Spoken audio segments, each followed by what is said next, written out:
Dalle 21, in diretta dai nuovi studi di Radio Stella, speciale elezioni comunali 2020. Roberto Secci incontra Vitale Pili e Maria Rosa Melis, candidati sindaci di Elini. A seguire Roberto Marino Marceddu e Sergio Lorrai, candidati di Gairo. In diretta video su Facebook e sul nuovo canale YouTube. Dalle 21, non perdere i candidati sindaci di Elini e Gairo, solo su Radio Stella.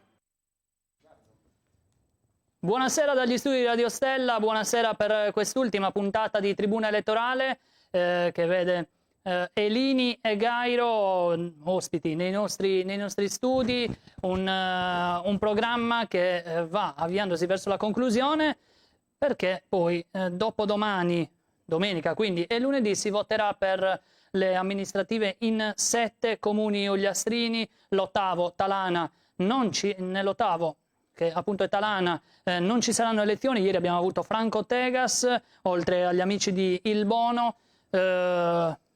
Mi duole comunicare invece ai residenti, agli elettori di Urzulei che i candidati non hanno risposto al nostro invito, chi per impegni, chi magari ha ritenuto opportuno non partecipare alla trasmissione, mentre tutti gli altri comuni candidati hanno aderito in tempo zero praticamente al nostro invito. E oggi siamo qui con i 2 candidati di Elini, che è il secondo centro più piccolo dell'Ogliastra dopo Usassai o Usassei che dir si voglia, e abbiamo Maria Rosaria Melis, che chiameremo semplicemente Rosaria. Buonasera Rosaria. Buonasera a lei. E buonasera a Vitale Pili. Buonasera.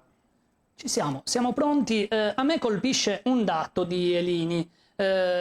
Mentre si dice che i paesi dell'interno perdano sempre abitanti, ci sia un calo demografico costante, tendente allo spopolamento, a Elini nel 2001 c'erano 555 abitanti, all'ultima rilevazione Istat se ne contano 551, quindi praticamente negli anni, se voi avete la curiosità di vedere i dati Istat di quest'ultimo ventennio, Elini oscilla sempre tra 5,50, 5,60, 5,70, non scende mai sotto i 550, quindi non cresce e non diventa più piccolo. Praticamente è un paese che accoglie sempre quel numero di abitanti, però cerca uno sviluppo. E questo credo sia un motivo anche della vostra campagna elettorale, cercare uno sviluppo, sebbene per un centro piccolo come quello di Elini, però di certo qualcosa di buono si potrà fare. Avremo, in modo tale da spiegare sia ai nostri amici che ci ascoltano e ci guardano naturalmente, è rivolto anche ai candidati, 2 minuti a testa per le domande e per le risposte, e quindi alterneremo con molta dimestichezza. Siamo quasi in un salotto di casa a chiacchierare di politica questa sera, a 48 ore dalle elezioni. Iniziamo, credo giustamente, Vitale, da Rosaria. Rosaria, il motivo di questa tua candidatura a sindaco di Elini? Il desiderio, insieme ad un gruppo di persone ovviamente, di fare qualcosa di buono per il paese, molto semplicemente, senza grandi programmi. Ci siamo ritrovate un gruppo di persone, tutte con le migliori intenzioni, tutte molto motivate, abbiamo creato un gruppo e siamo qui. Siete 7, giusto? Siamo 7, 8, 7 più 1. E la curiosità è che siete tutte donne. Tutte donne. Tutte donne, quindi è l'unica in Ogliastra, ora mi sfugge se in Sardegna ci sia una situazione simile, l'unica lista con sole donne alla corsa verso lo scranno più alto del municipio. Perché questa scelta del rosa? Questa scelta del rosa, un po' per caso, un po' perché era un desiderio che rincorrevamo un po' da tempo, nel senso che avevamo pensato prima all'inizio di fare magari una squadra composta anche da uomini, poi per una serie di motivi ci siamo invece ritrovate tutte donne e l'idea ci è piaciuta. Mi pare ci sia stato un altro caso in Sardegna, ad Austis forse, non ricordo con precisione, di una lista solo di donne. Siamo le seconde.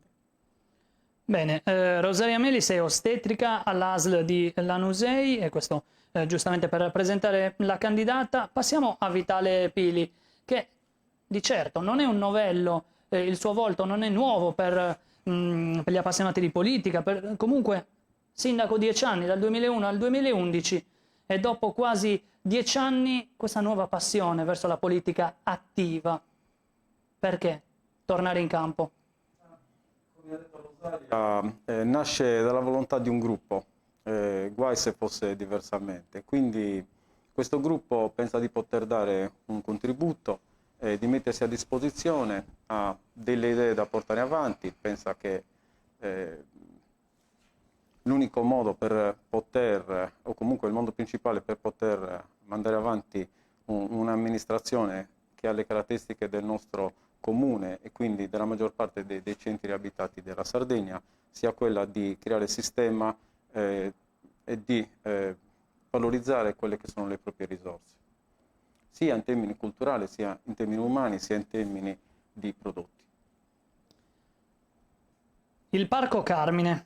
Il Parco Carmine è qualcosa che per gli elinesi rappresenta tanto, rappresenta forse l'orgoglio più alto dal punto di vista ambientale.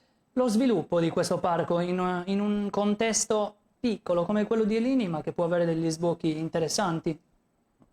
Io? Sì, e poi passiamo a Rosaria. Okay. Facciamo proprio il ping pong. Ok. Allora, nel nostro programma non parliamo specificamente di Parco Carmine piuttosto di un'altra zona. Il comune di Elini è talmente piccolo che, come ho detto precedentemente, l'unico modo perché questo sistema tra territorio, persone e cultura, quindi tradizione e prodotti, parlo di prodotti enogastronomici piuttosto che prodotti culinari, ha per essere rilanciato è quello di metterlo a sistema. Quindi valorizzare un luogo significa farlo vivere a 360 gradi in correlazione con tutte le altre parti del territorio. Quindi non esiste un Parco Carmine luogo se non è sentito, se non è vissuto.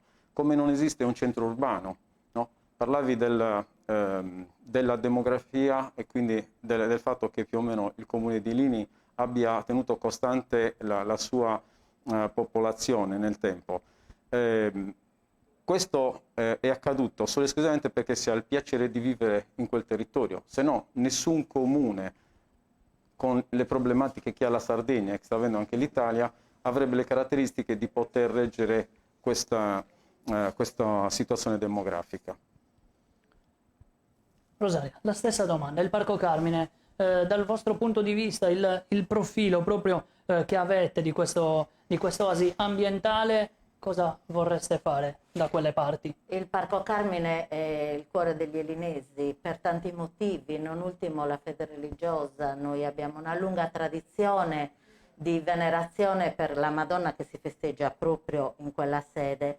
E in realtà il Parco Carmine è però anche, come diciamo nel nostro programma, un'oasi di pace. Gli elinesi da sempre sono andati al Carmine per stare tutti insieme, per fare comunità. Ci piacerebbe che ci fosse un riappropriamento proprio di quest'area, rendendola fruibile per i bambini ma anche per gli anziani. Rimaniamo in tema di sviluppo. Io leggo il programma che avete stilato con la lista, di cui per ora vado a elencare i nomi. Candidate consigliere Linda Agus, Rosalba Deiana, che è l'ex sindaco, o meglio, sindaco uscente, ancora 48 ore per tenere la fascia tricolore e poi cederla, Sandrina Leone, Pinarita Monni, Anna Maria Mugianu, Federica Piras, Antonella Vinci.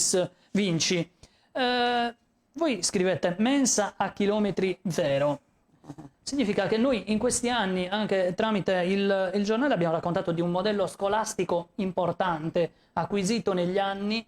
Tanti i bambini che anche da altri centri raggiungono Elini per frequentare e iscriversi nel vostro caseggiato scolastico. Cosa significa mensa a chilometro zero? Significa una cura comunque non solo dal punto di vista didattico dei nostri bambini e dei bambini che afferiscono dai centri vicini. La salute di un bambino parte sicuramente dalla cura familiare, ma indubbiamente le istituzioni sono chiamate a collaborare e per noi salute significa anche una sana alimentazione. Non per niente del nostro gruppo fanno parte degli operatori sanitari, nello specifico una dietista. Mensa Chilometri Zero significa dare ai bambini dei cibi, degli alimenti di qualità e contemporaneamente tentare, almeno in questo, nel nostro piccolo, di sviluppare un po' l'economia del paese. Stessa domanda, rimaniamo in tema scuola, l'accoglienza di bambini per favorire anche i genitori che magari non riescono a fare un rientro perché la professione glielo impedisce, e comunque non ometto né l'età né la professione di Vitale, 52 anni, dipendente regionale. Sì. In comando all'assessorato al turismo, all'ufficio del gabinetto dell'assessore. Esattamente. Quindi ambiente scolastico.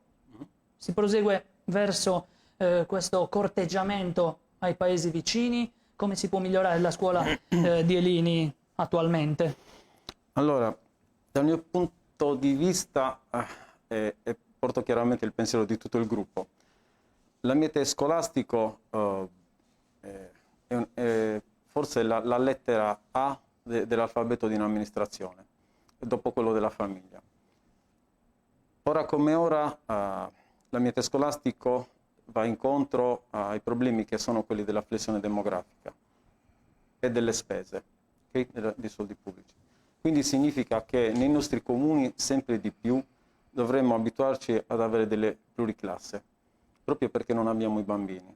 Quindi possiamo fare anche i salti mortali, ma noi per avere una scuola dobbiamo contrastare prima quelli che sono i fenomeni demografici e quindi la flessione demografica dei nostri comuni. E questo lo possiamo fare in un unico modo nelle nostre piccole realtà, quelle di investire tantissimo in istruzione, in cultura e in tradizioni. Quando mi riallaccio sempre a quello che abbiamo detto prima, quando tu fai star bene una famiglia in un posto, stai creando tutte quelle che sono le condizioni perché tutto il sistema sociale poi si evolva. Se tu fai mancare quelle che sono le attività principali, compreso il lavoro chiaramente, in una famiglia, questa sarà costretta per forza ad andarsene, compreso dei giovani. Per cui per scuola dobbiamo aiutare i nostri ragazzi facendo prima facendo in modo che le famiglie stiano bene.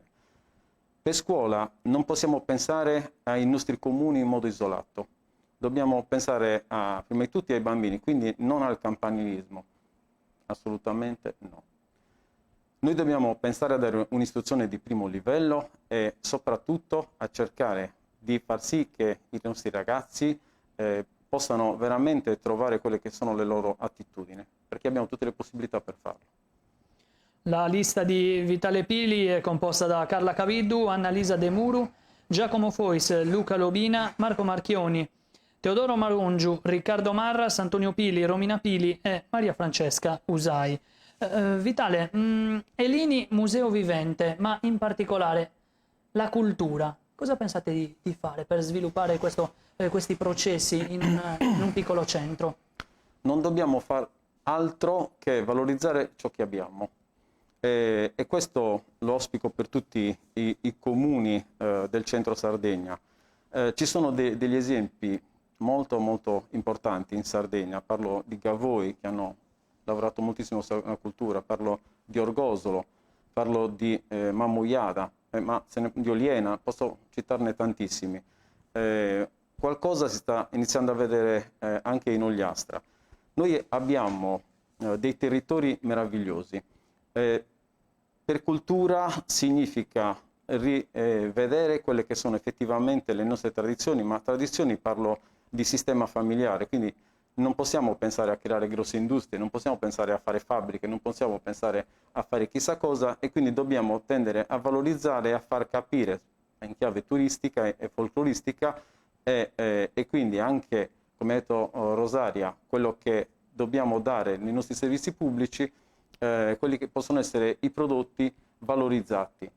Per cui il museo non si tratta di qualcosa di vecchio, ma si tratta di un qualcosa di vivente, qualcosa di effettivo, qualcosa che è tangibile. Significa rifar vivere il centro storico, significa rifare tutto quello che sono il sistema degli orti, che purtroppo sono tantissimi abbandonati, e significa quindi far venire le persone anche al nostro Parco Carmine, ma con una ricettività degna delle nostre tradizioni. Quindi non fare degli alberghi, ma fare qualcosa che richiami la vita quotidiana della nostra comunità.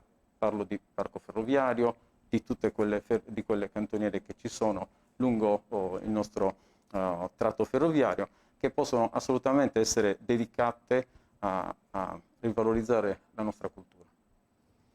Sviluppare la cultura, Elini, in che modo è possibile? Anche dal punto di vista di un gruppo tutto rosa, ma cosa avete pensato in particolare?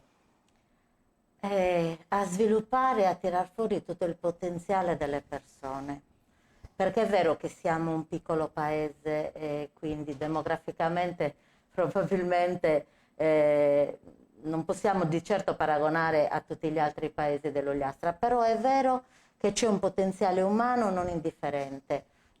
Ognuno si porta presso la sua esperienza, sentir parlare gli anziani raccontano di una vita vissuta in tantissimi modi, tutti ugualmente costruttivi e tutti ugualmente ricchi. Come dice Vitale, il parco ferroviario, Elini è cresciuto intorno alla ferrovia, non per niente la ferrovia ci passa proprio in mezzo. Crescere attorno alla ferrovia significa non solo in termini di costruzioni, significa proprio anche in termini di economia, perché ai primi del Novecento, anzi nei primi 50 anni del Novecento, anche l'economia spicciola si sviluppava proprio lungo la ferrovia con lo scambio di merci, la vendita di prodotti ortofrutticoli. Oggi abbiamo un patrimonio sicuramente importante con le case cantoniere, con la stazione, che sarebbe bello potessero raccogliere testimonianze di quello che è stata la vita degli elinesi. C'è ancora, benché piccolo, il comune dà degli spunti di interesse per poter sviscerare anche nella seconda parte della nostra puntata argomenti partendo anche dalla questione trenino. Il trenino attraversa Elini, stazione, lo sviluppo del treno stesso e del servizio che sappiamo non è che goda di tutta questa salute, né il certificato anche quest'ultima stagione, però approfondiamo tutti i discorsi, ma subito dopo la pubblicità io a questo punto cedo la linea alla regia. Questa sera dalle 21, in diretta dai nuovi studi di Radio Stella, speciale elezioni comunali 2020. Roberto Secci incontra Vitale Pili e Maria Rosa Melis, candidati sindaci di Elini. A seguire Roberto Marino Marceddu e Sergio Lorrai, candidati di Gairo. In diretta video su Facebook e sul nuovo canale YouTube.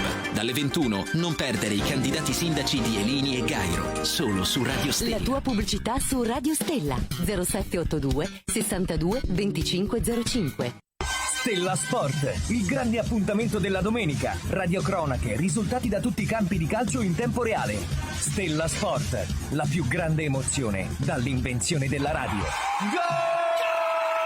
Ogni domenica in collaborazione con... Devi ristrutturare casa o cambiare i tuoi infissi? Affidati a Roberto Marongiu, maestri serramentisti Domal. Da noi trovi una vasta gamma di prodotti come infissi in alluminio, PVC e alluminio legno, persiane e scuroni. Inoltre ci occupiamo della chiusura di verande con vetrate panoramiche in alluminio o solo vetro, monoblocchi con tapparelle in alluminio coibentato motorizzati e non, portoni blindati e porte interne. Roberto Marongiu, prodotti di alta qualità per un perfetto isolamento termico e acustico, e potrai usufruire della detrazione fiscale del 50%. Ti aspettiamo per un preventivo gratuito nella zona artigianale Monte Attu a Tortolì 0782 62 38 84. Sponsor ufficiale Stella Sport.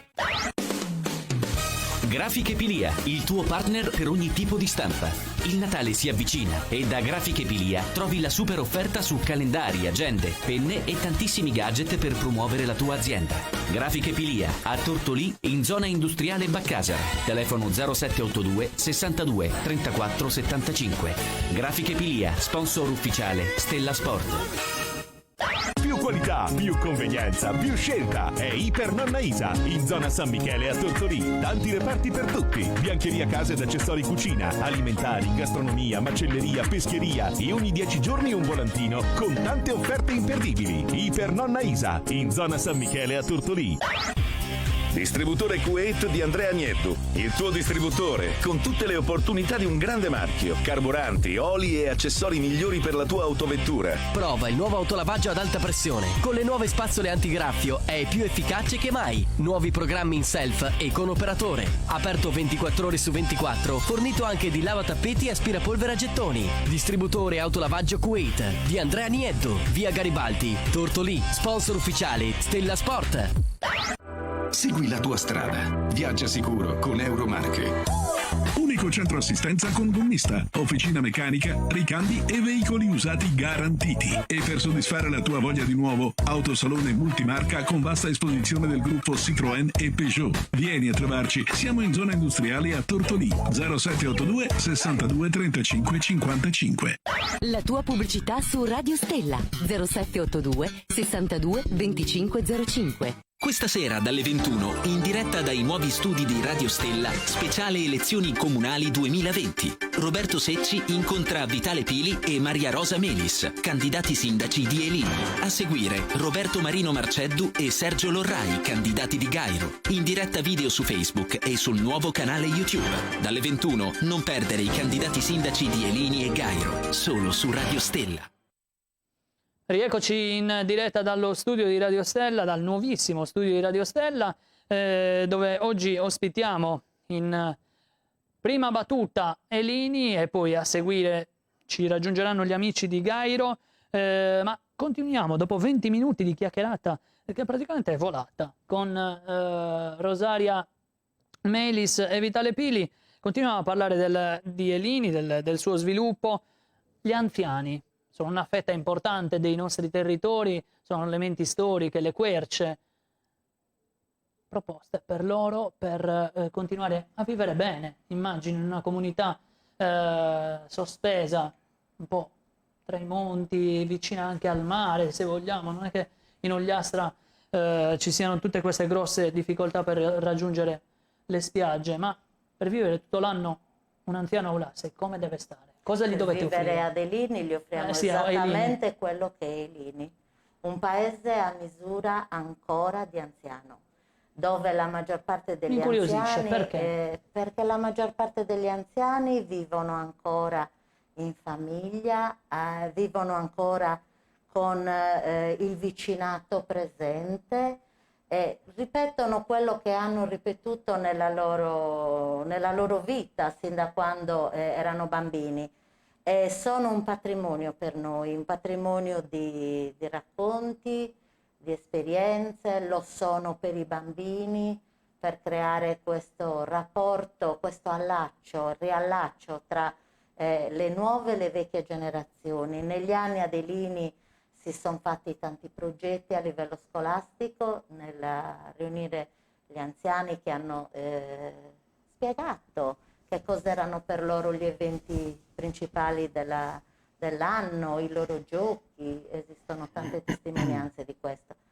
Vivere da anziani ad Elini penso che sia un vivere sereno in un paese tranquillo. Vorremmo che questi anziani potessero continuare a fare questo, accogliendoli ancora di più nella comunità, e infatti per questo abbiamo il centro di aggregazione. Noi vorremmo veramente creare questo rapporto nuovo tra bambini e vecchi. Vitale, il segmento degli anziani, a Elini ce ne sono diversi, quali i supporti per loro per dare una condizione ancora più confortevole per vivere a Elini? Allora,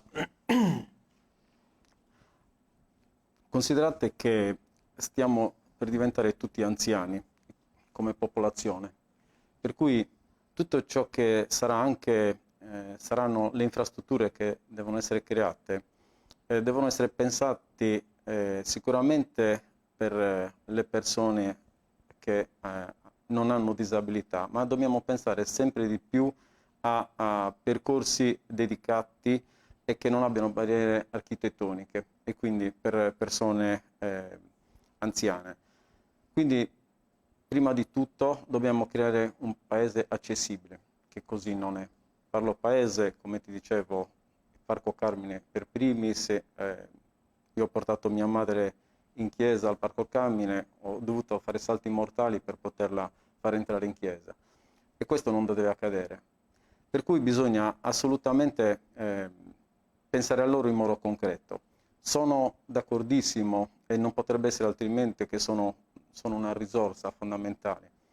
Nei 10 anni che ho presieduto le altre amministrazioni abbiamo fatto dei libri sui lini, e l'abbiamo fatto soprattutto ascoltando gli anziani, che non devono essere solo ascoltati per i libri, ma devono essere veramente i portatori di cultura per le prossime generazioni, che un pochino in questo periodo stanno sbandando, perché pensano di essere diventati dei supereroi, e così non è. Bisogna assolutamente pensare da dove sei arrivato, chi ti ha portato e con quale amore ha difeso la democrazia in cui oggi viviamo, anche a costo della loro vita. Facciamo un passo in avanti. Lunedì pomeriggio sarai sindaco. No. Martedì a cosa penserai? No, a quello che ho pensato fino adesso, agli altri. Assolutamente. Con quale obiettivo prioritario in tutto questo caos che stiamo vivendo? Allora, l'essere umano, okay? La demagogia zero, le cose concrete, soprattutto confrontarci, che sia sindaco o che sia in opposizione, capito? Perché quando uno si candida deve pensare, ma che si candidi o meno, nella quotidianità uno deve essere altruista, la cosa principale. E tutto il resto sono cianfrusaglie, perché se uno diventa altruista il mese prima delle elezioni piuttosto che 2 mesi prima, e per tutta la vita invece pensa a farsi gli affari suoi, c'è qualche dubbio. Se invece uno è altruista nella vita, fa da sindaco, da consigliere, opposizione, maggioranza, non è un problema, fa il bene degli altri. Come amministratore, ti ripeto, a prescindere dal ruolo, farò sì che tutto ciò che verrà fatto, quindi dall'abbattimento delle barriere architettoniche, piuttosto che dall'albergo diffuso, piuttosto della valorizzazione degli orti, del Parco Carmine, del Trenino Verde, ogni cosa sia legata con se stessa. E quindi non esiste parlare di chilometri zero per il cibo della scuola se io non creo tutte quelle che sono le condizioni affinché i contadini possano produrre, quindi portare l'acqua, perché adesso anche quella col sistema dell'irrigazione non è stato più coltivato quel sistema che era ricchissimo nel nostro territorio per via anche della situazione climatica, elettrificazione, perché la produzione va fatta adesso con le tecnologie attuali, e quindi mettere tutte le condizioni necessarie affinché veramente quel cibo che arriva nella mensa, sia dei bambini ma anche nei nostri B&B, okay? Nel Parco Carmine, cioè noi dobbiamo pensare solo ed esclusivamente a offrire quello che abbiamo, non dobbiamo inventarci cose strane.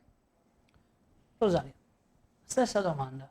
Lunedì sera ti ritrovi sindaco di Elini, il martedì con il tuo gruppo, in un momento storico particolarmente delicato. La priorità in un piccolo paese come Elini quale sarebbe? La priorità adesso è purtroppo questa emergenza, e quindi da operatore sanitario non potrei pensare diversamente. Quindi mettere in atto assolutamente la sicurezza dei cittadini e anche comunque con un occhio all'economia che tutto questo si porta appresso. Più in generale, la prima cosa che vorrei fare è invitare le persone ad uscire dalle loro case e a partecipare attivamente alla vita del comune, perché è solo coinvolgendo tutti che si fanno le cose. Sinceramente una cosa che ho forse da sempre anche per formazione professionale è quello di ascoltare le persone, e questo mi propongo di fare, di ascoltare le persone e cercare con loro di costruire qualcosa di bello per Elini.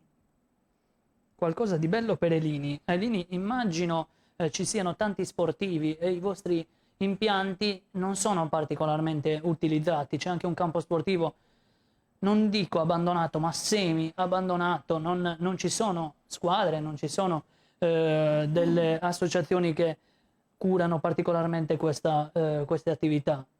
Cosa fare per rendere più appetibile uno sport piuttosto che il campo sportivo e restituirgli vita? Allora, il campo sportivo inteso come campo da calcio non sarà possibile perché non possiede le misure regolamentari e purtroppo nel modo in cui è stato fatto non c'è possibilità di ampliarlo. Questo non significa che non possa essere utilizzato per altri sport.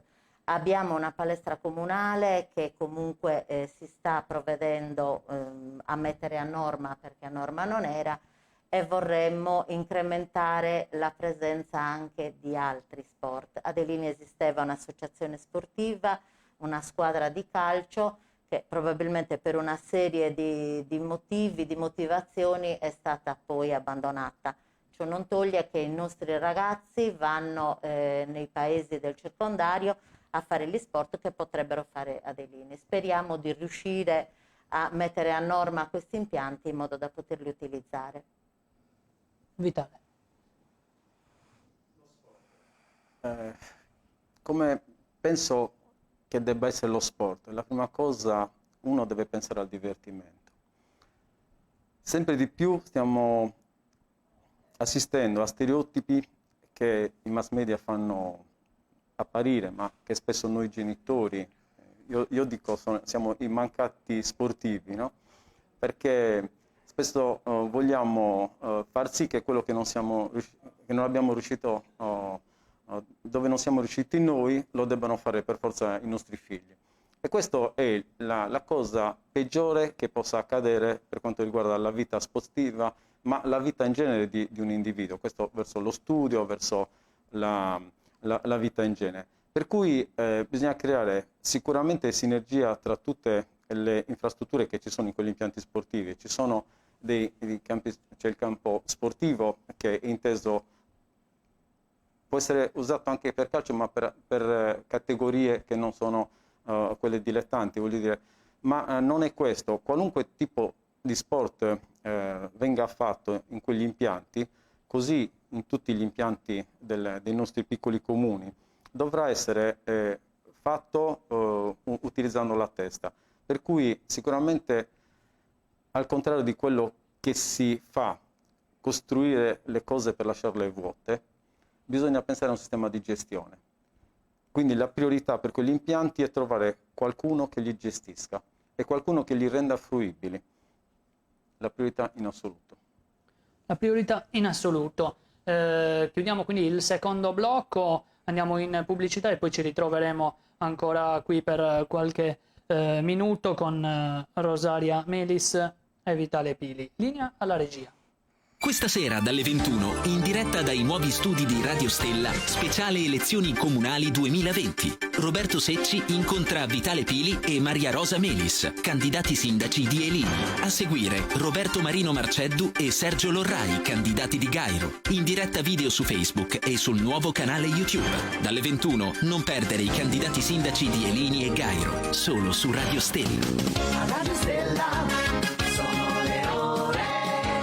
Sono le 21 e 38 minuti. Ora esatta offerta da... Siete pronti? No? Preparatevi, perché dal 15 ottobre al 7 novembre l'Arte del Gioiello di Barisardo effettua al fuori tutto per rinnovo locali con sconti del 50% e sentite su oro e argento sconti del 20%, Comete, Amen, Ferrari, Nomination, Marlù, Ambrosia, Guess e 1AR. Non ci credete? Venite a trovarci dal 15 ottobre al 7 novembre. Siamo in via Cagliari 25 a Barisardo. Gioielleria Orologeria L'Arte del Gioiello. Fuori tutto con il 50% di sconto. Pubblicità. Questa sera dalle 21, in diretta dai nuovi studi di Radio Stella, speciale elezioni comunali 2020. Roberto Secci incontra Vitale Pili e Maria Rosa Melis, candidati sindaci di Elini. A seguire Roberto Marino Marceddu e Sergio Lorrai, candidati di Gairo. In diretta video su Facebook e sul nuovo canale YouTube. Dalle 21 non perdere i candidati sindaci di Elini e Gairo, solo su Radio Stella. La tua pubblicità su Radio Stella 0782 62 25 05. Eccoci ancora con Elini, protagonista di quest'ultima puntata di Tribuna Elettorale, che fino a oggi ha ospitato quasi tutti i comuni che andranno al voto, più Talana anche ieri, pur non andando al voto. Abbiamo ospitato Franco Tegas per questo suo commiato dopo 15 anni da sindaco, 15 anni ininterrotti da sindaco, e poi dopo in chiusura, dopo la conclusione di Gairo, avremo anche modo di riservare qualche minuto ai sindaci che salutano, chi dopo 15 anni, chi dopo un primo mandato. Vitale, il trenino attraversa Elini, fa sosta, perlomeno nella pianificazione di quest'anno faceva sosta.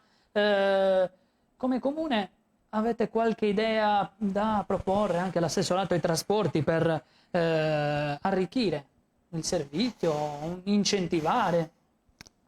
Il trenino verde è una parola bellissima, no? Perché fa pensare ai treni delle fabbie, delle favole, quindi tutto quello che è idilliaco. Ma purtroppo così non è. I problemi della nostra ferrovia nascono,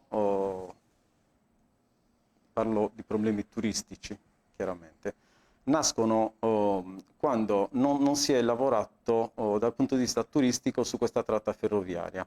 Quindi hanno cercato di fare turismo con delle infrastrutture sia rotabili sia statiche che assolutamente non erano e non sono adeguate per quello che potrebbe essere la domanda del turismo.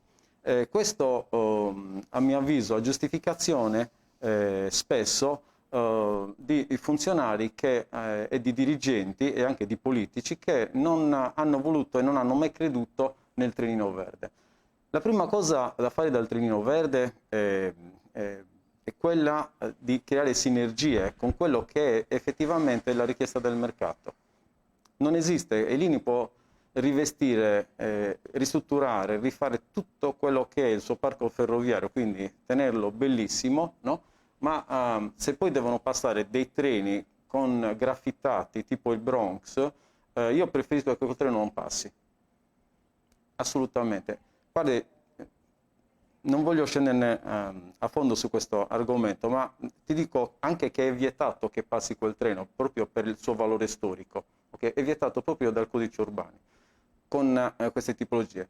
Questo purtroppo vedo che alcuni funzionari non lo hanno mai considerato. Per cui il treno che deve passare da noi deve essere davvero un treno che deve essere patrimonio dell'umanità. C'era un progetto che poi non è stato mandato avanti, che mi auguro prosegua l'iter verso l'UNESCO per avere proprio questa classificazione, e che sia un treno restaurato e ristrutturato, decoroso. A parte decoroso, ma che sia veramente all'altezza delle domande incessanti che c'è, perché c'è una domanda enorme. Poi un'altra cosa... Passiamo a Rosaria. Prego, sì. Passiamo a Rosaria. Stessa domanda, il treno passa Elini, un tuo giudizio, una tua visione futuristica di questo servizio che la Regione insieme all'ARST offrono? Noi abbiamo la fortuna di avere una stazione all'interno del paese ed eventualmente una possibilità di fermata al Parco Carmine, perché in realtà il treno passa dalla Nusei e costeggiando sale sino al Carmine. Potrebbe essere occasione, come dice Vitale, di rivedere anche i treni storici, di certo non le vetture che ci sono in questo momento. Io farei anche mezzo passo indietro prima di fare mezzo passo avanti. L'INI e il trenino significavano ai tempi non solo scambio di merci e vendita di prodotti, significava anche possibilità di alloggiare e nel loro molto piccolo le locande. Perché non ripetere una cosa del genere ai giorni nostri con la possibilità di B&B, di affittacamere o anche semplicemente aprendo le porte delle proprie case? Assolutamente sì, concordo, in pieno. C'è piena sintonia quindi tra i due gruppi. Le strade sono queste. Sono tracciate. Mi incuriosisce questa frase che trovo all'interno di uno dei programmi: perché abitare ai Lini e perché venire ai Lini? Perché abitare ad Elini? Perché ancora... Piuttosto che alla Nusei o in un centro magari come Tortolì. No, io resto ai Lini. Perché? Gioco un po' in casa perché ai Lini ci sono nata. Assolutamente, a parte tutto questo. Però effettivamente se dovessi vederlo con occhi di una persona non di Elini, direi che Elini è un gioiellino, potrebbe esserlo ancora di più con tutta la collaborazione dei suoi abitanti. È un paese ancora, come dicevo prima, a misura d'uomo, dove per fortuna abbiamo ancora un tenore di vita abbastanza sereno. È vicino ai centri maggiori, è un passo dalla Nusei, non lontano da Tortolì. Montagna e mare sono alla stessa distanza. Diciamo che anche le tante persone che sono venute ad abitare ad Elini e che hanno contribuito appunto a tenere quei 550 abitanti più o meno stabili, probabilmente l'hanno fatto proprio per una scelta di questo tipo, perché ad Elini si vive bene, tutto sommato. A Elini si vive bene, immagino che Vitale annuisca, si vive bene. Perché restare a Elini? Una giovane coppia si sposa, perché deve restare a Elini? Allora, penso che la qualità di vita che c'è nel nostro comune ci sia in pochi altri comuni. Qualità di vita intendo servizi che sono assolutamente a portata del cittadino. Non devi fare lunghe file, abbiamo una farmacia al centro, è tutto raggiungibile in modo veloce. C'è la bellezza di conoscerci tutti, che è una cosa fondamentale, e di essere guardiani di noi stessi e del nostro vicino. Elini ha una situazione climatica bellissima, perché si trova a mezza costa, a circa 450 metri d'altitudine sul livello del mare, e quindi è raggiungibile sia la costa sia la montagna in meno di mezz'ora. Quindi è fondamentale. I centri più importanti, quali la Nusei e Tortolì, quindi compreso i presidi ospedalieri, sanitari e quelli che sono quelli finanziari, piuttosto che altri servizi scolastici, sono assolutamente a portata di mano, nel senso che in mezz'ora sono raggiungibili da qualunque parte. Quello che dobbiamo fare è non coccolarci e pensare che siamo migliori degli altri, perché, vi ripeto, non dobbiamo pensare al nostro comune, ma come ai singoli comuni, pensando che non possiamo scomparire perché questo cancro demografico sta colpendo tutti. Quindi è inutile che delle famiglie di Lanusei si trasferiscano a Elini o piuttosto da Arzano o da un altro punto. Staremmo egoisticamente dicendo che i numeri sono positivi, come hai affermato all'inizio della trasmissione. Così non è. Passiamo alla prossima domanda.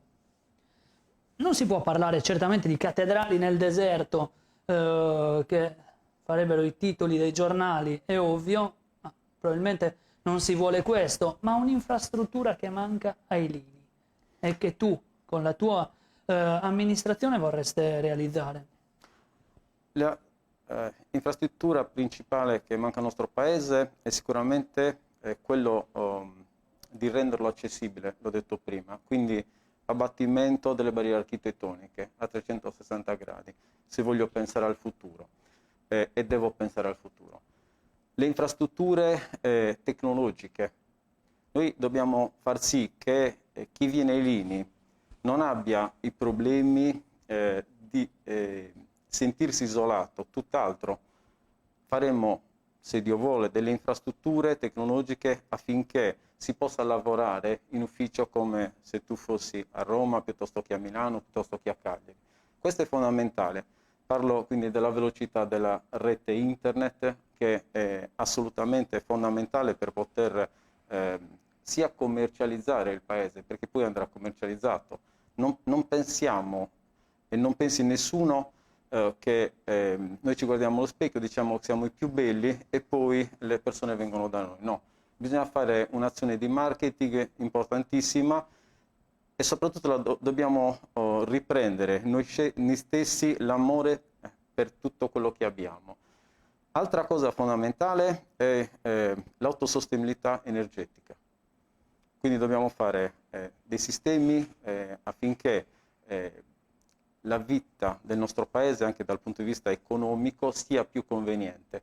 Quindi se uno viene in Lini deve risparmiare su IMU, su Tari, deve risparmiare su quelle che sono le spese, diciamo, pubbliche della popolazione. E quindi ha una ragione in più per poter investire, così come le tasse della Buccalossi, tutto quello che, diciamo, in cui il comune può intervenire. E questo lo possiamo fare se energeticamente ci rendiamo autosufficienti. Rosalia. Concordo su molte cose, noi dobbiamo essere attrattivi ovviamente. Già nel nostro programma noi abbiamo messo appunto le energie rinnovabili, è una cosa che ci interessa da un punto di vista economico, da un punto di vista appunto di autonomia e da un punto di vista ambientale ovviamente. Dare la possibilità alle famiglie di avere una energia rinnovabile a domicilio e non solo negli enti comunali come in questo momento sono, secondo me è una grossa attrattiva. Fondamentale, sì. Facciamo una casistica. Un giovane diplomato esce dalle scuole superiori, non sa cosa fare, si rivolge agli amministratori. A voi amministratori vi chiede quali opportunità per me in questo paese, posso restare, posso scommettere su me stesso qui? Che idee avete per i giovani? Le idee che saranno i giovani stessi a portare e a proporre.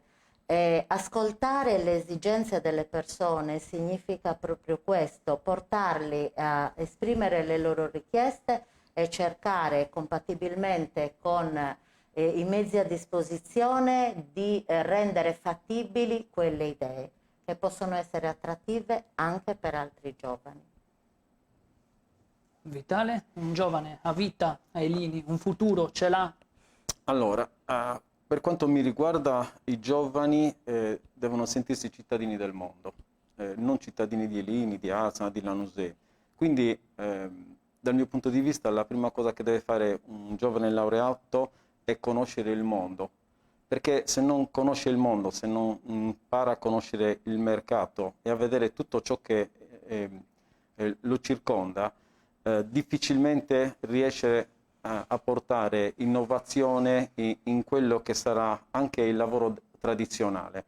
Quando si parla di Lini paese vivente piuttosto che museo, si intende che assolutamente i nostri ragazzi quando tornano devono trovare tutte quelle infrastrutture necessarie perché possano veramente mettere il loro know-how, e quindi internet è una delle cose fondamentali per questo, e possano promuovere il loro estro. Possano proporre il loro estro e di questo naturalmente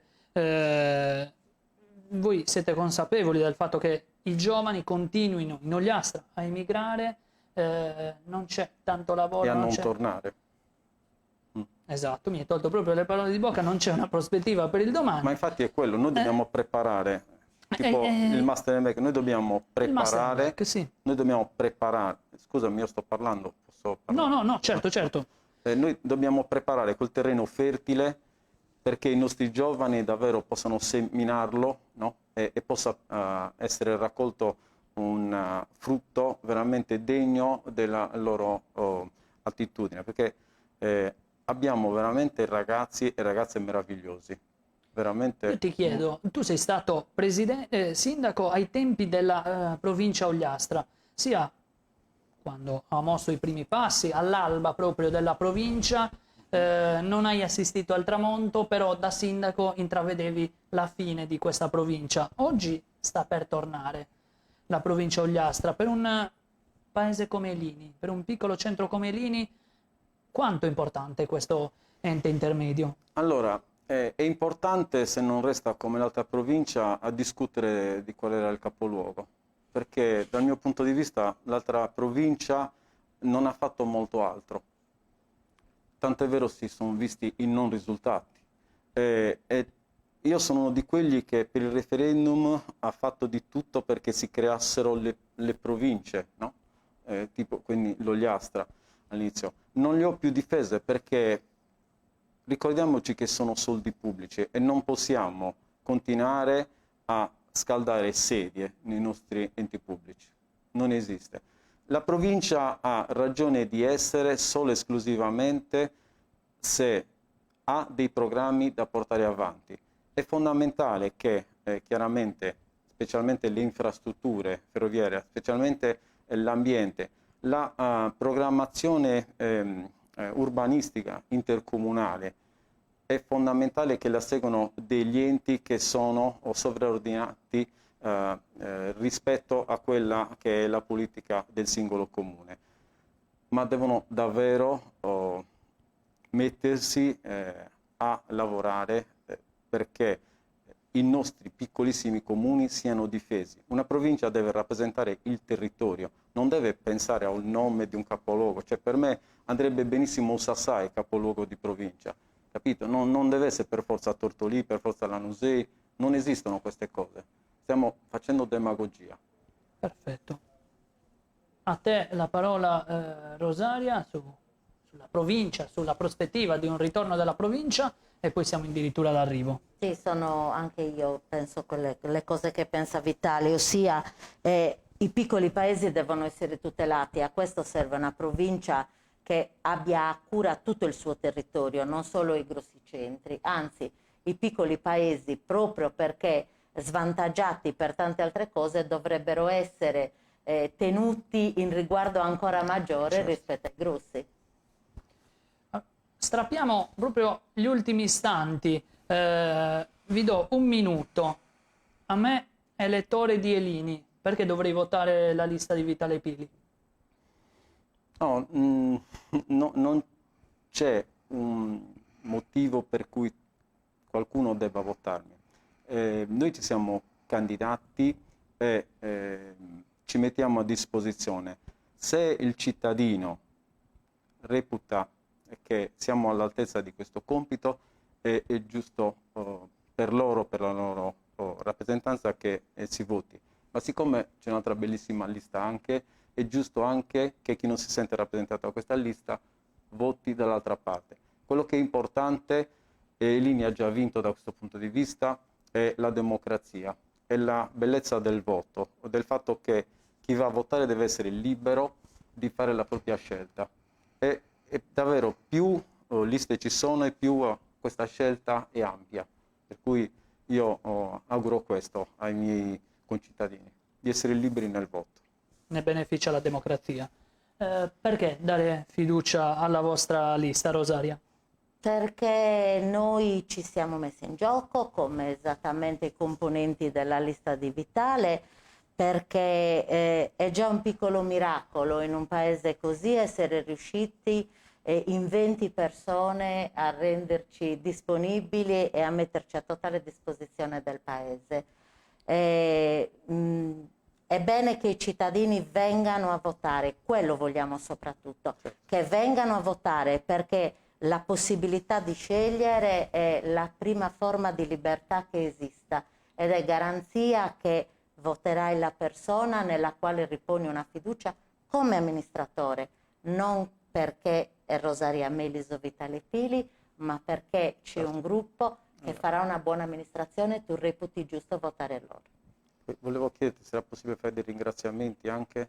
Sì, se abbiamo 30 secondi entrambi per i ringraziamenti. Hai dei ringraziamenti, Rosaria? Ringrazio la correttezza dei candidati dell'altra lista, di tutti i paesani, i miei compaesani, che in questi giorni, nonostante ovviamente un po' di corse folli dall'una parte e dall'altra, sono stati sempre ad ascoltare le nostre ragioni. Vitale. Allora, io ci tenevo sempre a seguire un po' di storia, non voglio dilungarmi, però se oggi è lì in queste condizioni lo dobbiamo a tanti amministratori, ok? Quindi non posso ricordarli uno per uno, però davvero ringrazio tutti coloro che si sono messi in gioco, da sindaci, amministratori e tutto. Ringrazio gli ultimi due, Stefano e Rosalba, che hanno, diciamo, coperto il lasso di tempo con la quale poi io mi sto ricandidando. Particolarmente Stefano, che sta vivendo un periodo adesso abbastanza critico per via di questo Covid, gli auguro veramente una buona guarigione a lui e la compagna e al suocero, spero che si riprenda presto. Basta. E per quanto riguarda invece un'altra cosa che ci tengo tantissimo, loro non sono avversari, perché si usa sempre questa parola bruttissima. Loro sono delle persone bellissime che come noi si stanno mettendo a disposizione e quindi vinca il migliore. In bocca al lupo alla lista di Rosaria. A me non resta che fare i complimenti sia a Rosaria che a Vitale per questa chiacchierata che è durata 54 minuti e di cui sono veramente molto molto felice per l'esito, per tutto questo bilancio di questa oretta scarsa di chiacchierata. Ricordiamo ai cittadini di Elini che naturalmente si vota domenica e lunedì, andate a votare in sicurezza, quindi senza assembramenti, non concentratevi tutti alle stesse ore, ci sono 2 giorni di tempo, 1 giorno e mezzo di tempo per cercare di evitare assembramenti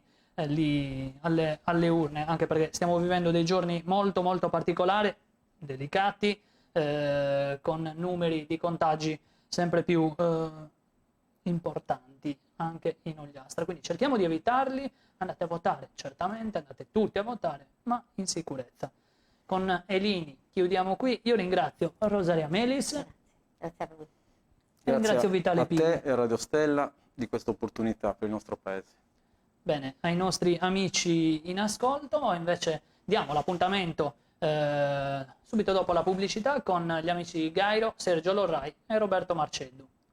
Questa sera dalle 21 in diretta dai nuovi studi di Radio Stella, speciale elezioni comunali 2020. Roberto Secci incontra Vitale Pili e Maria Rosa Melis, candidati sindaci di Elini. A seguire Roberto Marino Marceddu e Sergio Lorrai, candidati di Gairo. In diretta video su Facebook e sul nuovo canale YouTube. Dalle 21 non perdere i candidati sindaci di Elini e Gairo, solo su Radio Stella. La tua pubblicità su Radio Stella 0782 62 25 05. Il Cinema Garibaldi a Tortolì, in collaborazione con Amica Flash, presentano Coming Soon Radio, quotidiano di informazione cinematografica. Mamma, papà, ad Halloween vi aspettiamo al cinema con i vostri bambini. Ok, papà, sono pronto per essere lupo al 100%, proprio come te. Ecco a voi il grande lupo cattivo! Sfigato! Con le voci di Ninna e Matti e di Captain Blazer. 100% lupo, ad Halloween al cinema. Quando il crimine chiama, la banda risponde. Mo sentivo che sareste tornati. Gasman, Giallini, Leo, Tognazzi, Bucci Rosso. Direttamente dal 1982. Ma che gli stava a spiegare gli ultimi 35 anni di storia? Si sei perso niente. No, che ho tutti chi? Ritorno al crimine, un film di Massimiliano Bruno, dal 29 ottobre al cinema. Il il Cinema Garibaldi a Tortolì vi ha presentato Coming Soon Radio, quotidiano di informazione cinematografica. È possibile prenotare e acquistare i biglietti per il Cinema Garibaldi di Tortolì telefonando al numero 0782 62 20 88. Questa sera dalle 21, in diretta dai nuovi studi di Radio Stella, speciale elezioni comunali 2020. Roberto Secci incontra Vitale Pili e Maria Rosa Melis, candidati sindaci di Elini. A seguire Roberto Marino Marceddu e Sergio Lorrai, candidati di Gairo. In diretta video su Facebook e sul nuovo canale YouTube. Dalle 21 non perdere i candidati sindaci di Elini e Gairo, solo su Radio Stella. Stella Sport, il grande appuntamento della domenica. Radiocronache, risultati da tutti i campi di calcio in tempo reale. Stella Sport, la più grande emozione dall'invenzione della radio. Ogni domenica in collaborazione con... Devi ristrutturare casa o cambiare i tuoi infissi? Affidati a Roberto Marongiu, maestri serramentisti Domal. Da noi trovi una vasta gamma di prodotti come infissi in alluminio, PVC e alluminio legno, persiane e scuroni. Inoltre ci occupiamo della chiusura di verande con vetrate panoramiche in alluminio o solo vetro, monoblocchi con tapparelle in alluminio coibentato motorizzati e non, portoni blindati e porte interne. Roberto Marongiu, prodotti di alta qualità per un perfetto isolamento termico e acustico, e potrai usufruire della detrazione fiscale del 50%. Ti aspettiamo per un preventivo gratuito nella zona artigianale Monte Attu a Tortolì 0782 62 38 84. Sponsor ufficiale Stella Sport. Grafiche Pilia, il tuo partner per ogni tipo di stampa. Il Natale si avvicina e da Grafiche Pilia trovi la super offerta su calendari, agende, penne e tantissimi gadget per promuovere la tua azienda. Grafiche Pilia, a Tortolì, in zona industriale Baccasara. Telefono 0782 62 34 75. Grafiche Pilia, sponsor ufficiale Stella Sport.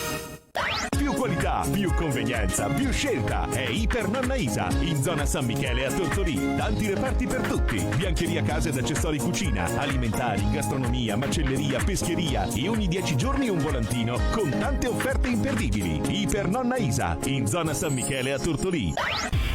Distributore Kuwait di Andrea Agnettu, il tuo distributore, con tutte le opportunità di un grande marchio, carburanti, oli e accessori migliori per la tua autovettura. Prova il nuovo autolavaggio ad alta pressione. Con le nuove spazzole antigraffio è più efficace che mai. Nuovi programmi in self e con operatore. Aperto 24 ore su 24, fornito anche di lavatappeti e aspirapolvere a gettoni. Distributore autolavaggio Kuwait di Andrea Agnettu, via Garibaldi, Tortolì. Sponsor ufficiale Stella Sport. Segui la tua strada. Viaggia sicuro con Euromarche. Unico centro assistenza con gommista, officina meccanica, ricambi e veicoli usati garantiti. E per soddisfare la tua voglia di nuovo, autosalone multimarca con vasta esposizione del gruppo Citroën e Peugeot. Vieni a trovarci, siamo in zona industriale a Tortolì, 0782 62 35 55. La tua bolletta energetica Porrà Energia. Riscaldamento, condizionamento solare, termico, fotovoltaico, chiavi in mano. Detrazioni fiscali del 50 e 65%. Pagamento personalizzato. Informati da Porrà Energia. Prezzi, servizi e garanzie senza confronti. Noi osserviamo il tuo mondo e grazie a noi vedrai il bello ancora più bello. Ottica Meloni, la nostra tradizione e la nostra passione per uno sguardo davvero irresistibile. Ottica Meloni, check-up visivo, le migliori lenti a contatto, occhiali da vista e da sole con le montature delle migliori marche. Ottica Meloni, via Monsignor Virgilio, fronte Hotel Orri, ex Hotel Vittoria, Tortolì. Il nostro obiettivo è vederci chiaro.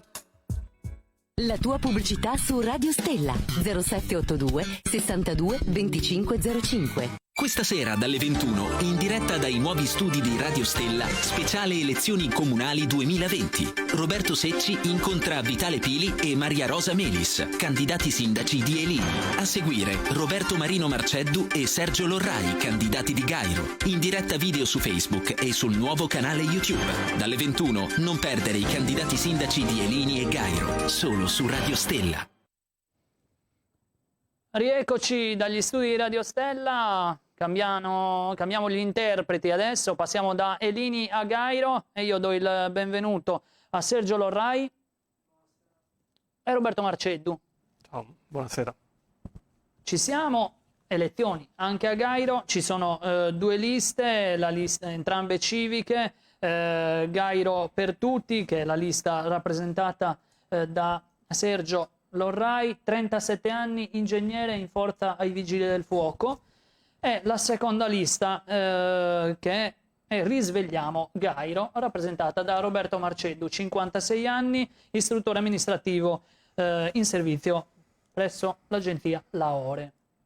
Iniziamo da Sergio Lorrai, è vice sindaco uscente, che quindi spera di raccogliere l'eredità del primo cittadino Franco Piras, che ha deciso di non ripresentarsi a questa tornata. Dopo 5 anni di mandato ha ceduto il passo al suo vice.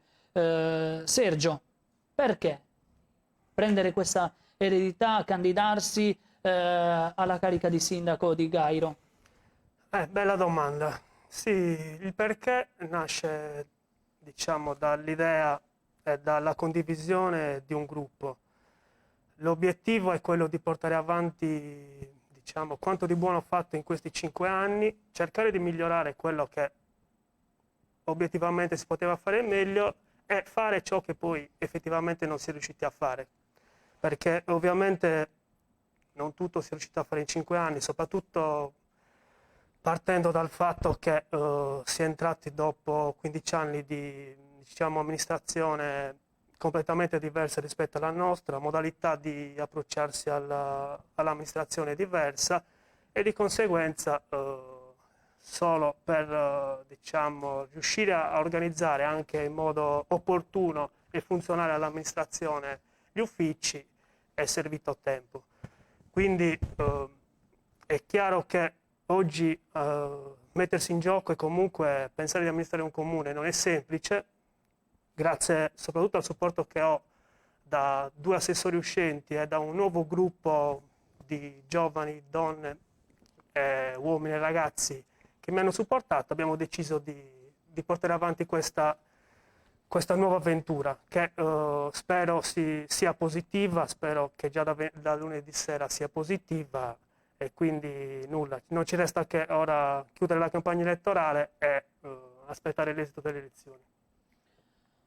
Sviscereremo subito la lista dei candidati con Gairo per tutti: Francesco Carta, Gisella Deiana, Anna Rita De Pau, Deborah Gedu, Roberto Caboi, Carlo Deiana, Paolo Capellini, Ugo Salis, Tomasino Piras, Noto Tomaso.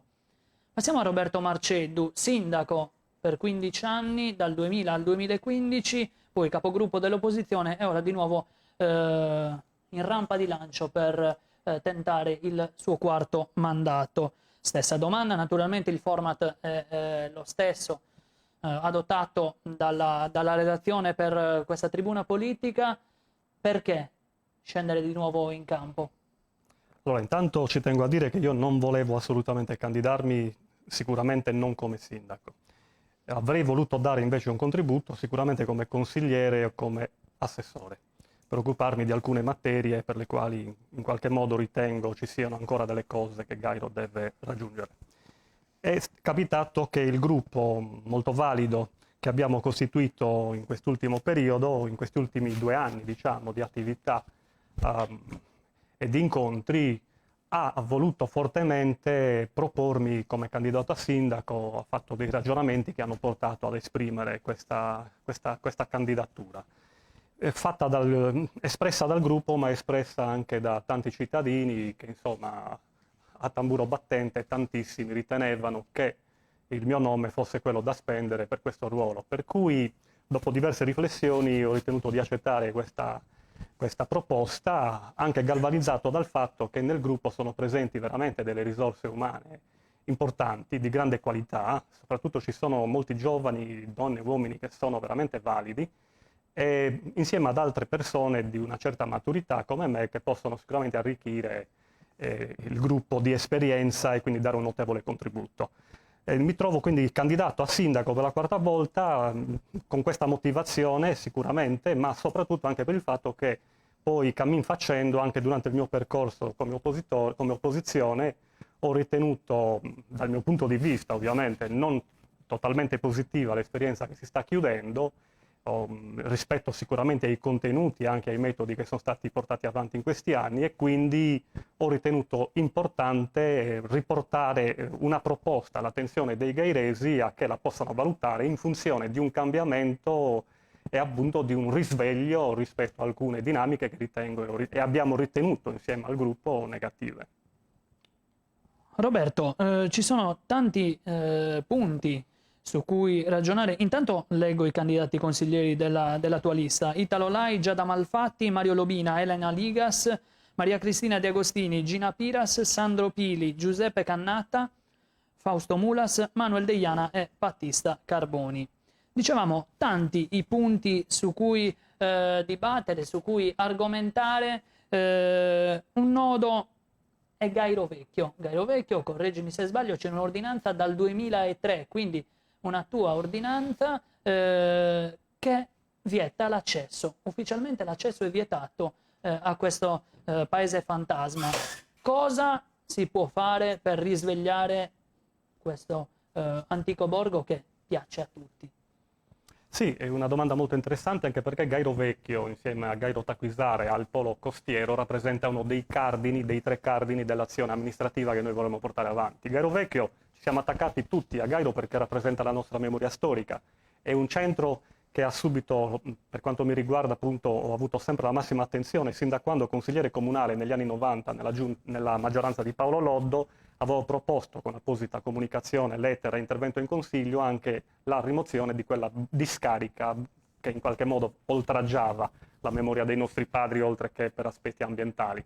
Successivamente, diventato sindaco, siamo riusciti a portare avanti delle progettazioni che hanno consentito di realizzare interventi di tutto rispetto che oggi appunto sono stati anche completati, tranne uno, un intervento da 2 milioni da dividere con Taquisara, che dovrebbe servire proprio per mettere in sicurezza il versante a monte della zona di Cresi Amanna, un intervento che serve per mettere in sicurezza declassando il livello di rischio geologico HG4 che è presente in quell'area e che chiaramente impedisce una fruizione libera e in sicurezza di quel bene.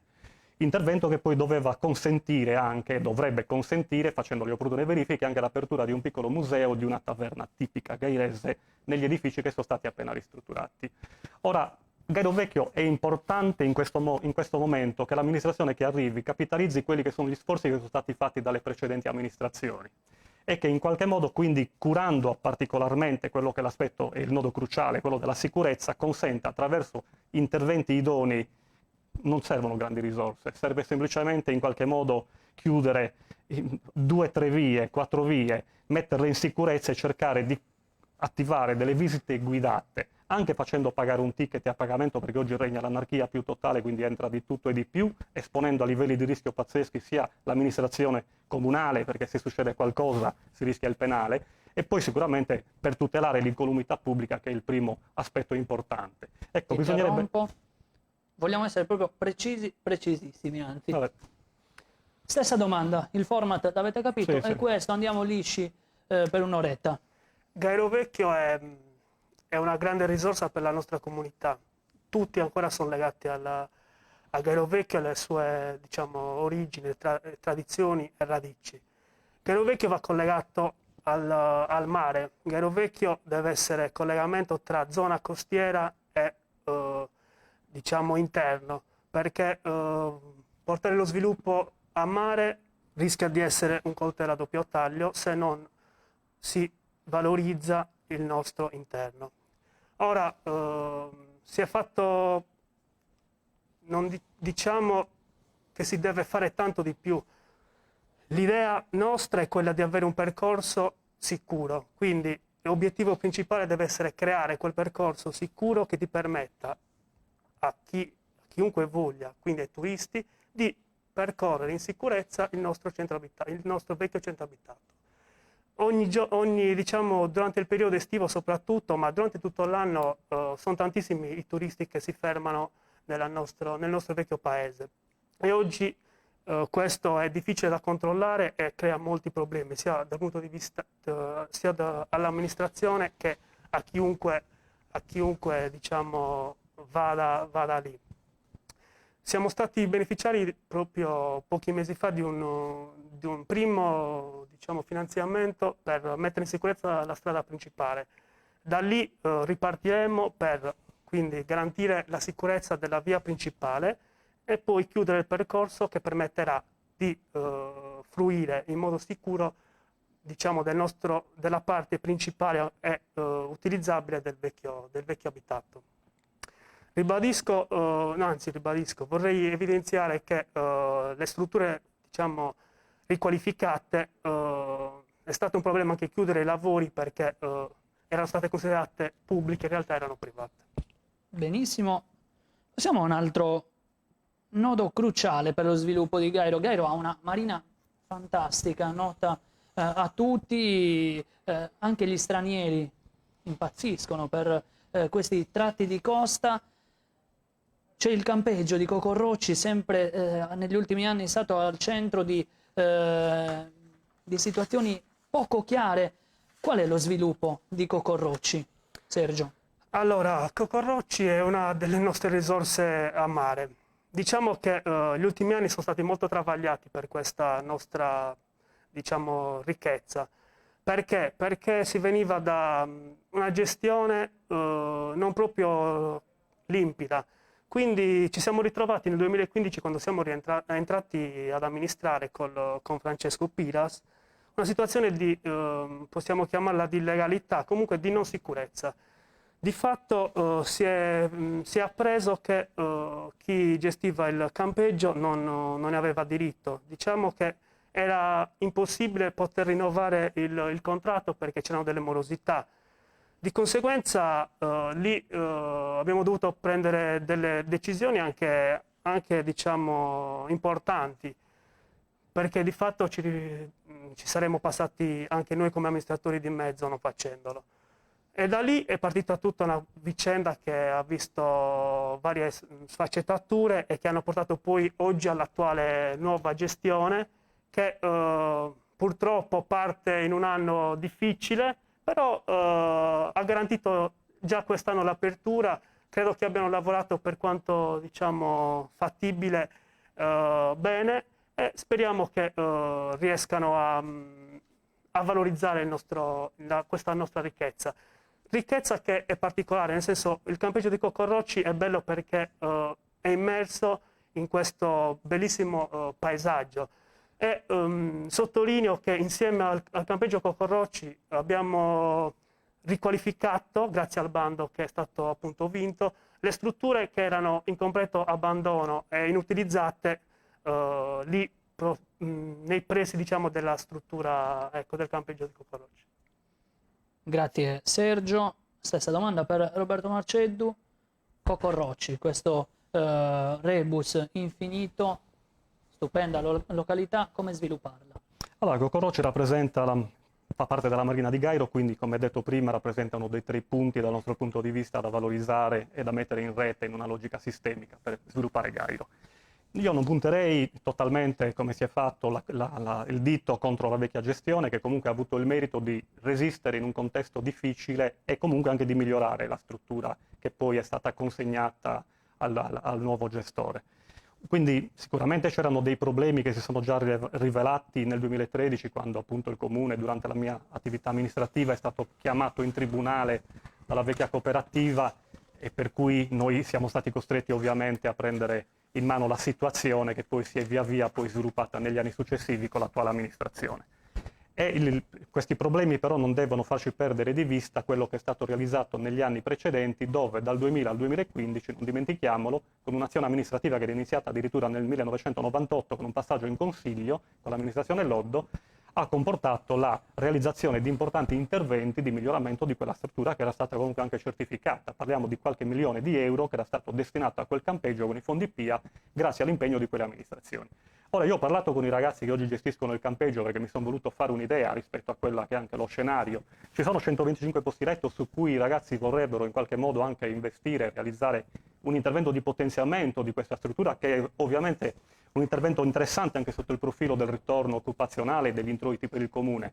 hanno delle difficoltà immediate che sono quelle di realizzare dei pontili galleggianti, per cui sicuramente se la nostra amministrazione sarà eletta si darà il massimo supporto, e una vecchia idea che noi vogliamo porre in campo è quella di realizzare un bel lastricato fronte mare, realizzare una sorta di lungomare di Gairo dove sarà piacevole magari anche passeggiare con le proprie famiglie in una condizione di miglioramento rispetto a quello che è ora lo scenario esistente. Ci sarà il massimo supporto verso la cooperativa che ha vinto il nuovo bando di gestione e intendiamo fare la nostra parte fino in fondo come sempre l'abbiamo fatta. Una nuova convenzione con la società Baia di Gairo, sfilza di ordinanze, una serie infinita, una diatriba infinita con Baia di Gairo. Qual è al momento l'opportunità di rivedere la luce da quelle parti? Secondo me siamo indirizzati bene, nel senso che abbiamo perso un po' di tempo questi anni in nuovi litigi di cui non avevamo sicuramente bisogno, perché nel 2006 chiudemmo tutti i litigi che erano presenti da 20 anni, sequestro compreso, con una transazione giudiziaria alla Musei e tributaria fatta dal funzionario comunale. Un'attività, quella su Baia di Gairo, che è meritevole di attenzione perché ci giochiamo molto in quel compendio territoriale, in quanto abbiamo la possibilità, adesso che col PUC si arriva ormai finalmente a completamento dopo anni in cui siamo stati costretti a fare i conti con le normative che cambiavano continuamente e con i blocchi anche determinati dall'introduzione della normativa sul PPR. Non dimentichiamolo che dal 2006 al 2011 i comuni sardi non potevano operare perché le linee guida sono uscite a dicembre del 2010. Ebbene, ora che il PUC comunque, nonostante tutti i travagli dell'ultimo periodo, sta andando a compimento, il comune di Gairo può stipulare finalmente una nuova convenzione con Baia di Gairo e quindi, con la sua autorevolezza messa in campo in un confronto bilaterale equo, si potrebbero strappare delle condizioni eccezionali rispetto a quelli che sono posti di lavoro, entrate per il comune, coinvolgimento delle imprese, dei tecnici locali, tutto ciò che un buon amministratore deve fare nei limiti di legge per cercare di ricercare le migliori condizioni per la propria comunità. È stata una storia travagliata che purtroppo con 20 anni di contenziosi giudiziari che hanno esposto le casse comunali per fideiussioni, insomma si pagavano roba di 8-9 mila euro all'anno, spese per 2 legali, tutto un insieme di vicissitudini che erano state superate. Purtroppo nel 2018 e nel 2017 ci sono stati ulteriori 2 contenziosi che si sono superati in quest'ultimo anno, per fortuna, e questo con l'approvazione del PUC lascia ben sperare che si possa andare dritti con la nuova amministrazione anche a concludere queste nuove vicende, una delle quali appunto al TAR Sardegna è sospesa, non ancora purtroppo revocata, in attesa che il PUC, come era previsto già nel 2006, trovi finalmente la luce e si possa mettere in condizioni il privato di poter edificare.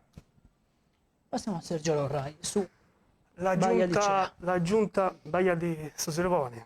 Sì, scusami, Susirboni, sì. La giunta Pila sarà ricordata nella storia per aver risolto l'annosa questione dei Susirboni. È inutile negarlo e fare polemiche, secondo me, inopportune, perché veramente siamo riusciti in 4 anni a trovare la soluzione a una questione che effettivamente nessuno poi era riuscito a trovare. Questo lo dico perché oggi abbiamo la possibilità di avere un accordo tra comune, regione e privato. Ossia, oggi il privato concorda col comune su ciò che è di sua proprietà e su ciò che è di proprietà del comune. Noi siamo tornati ufficialmente, tramite atto notarile, proprietari di 80 passaettari. Questo significa che quello che abbiamo sempre detto dall'inizio, da quando abbiamo iniziato a mettere mano a questa questione, si è confermato in realtà. Oggi, anche grazie al PUC che abbiamo portato ormai a compimento, chiunque voglia, nel senso che gli attuali proprietari o chi per loro potranno, attraverso la convenzione, decidere di ristrutturare, quindi dare quello sviluppo costiero che Gairo non ha mai avuto.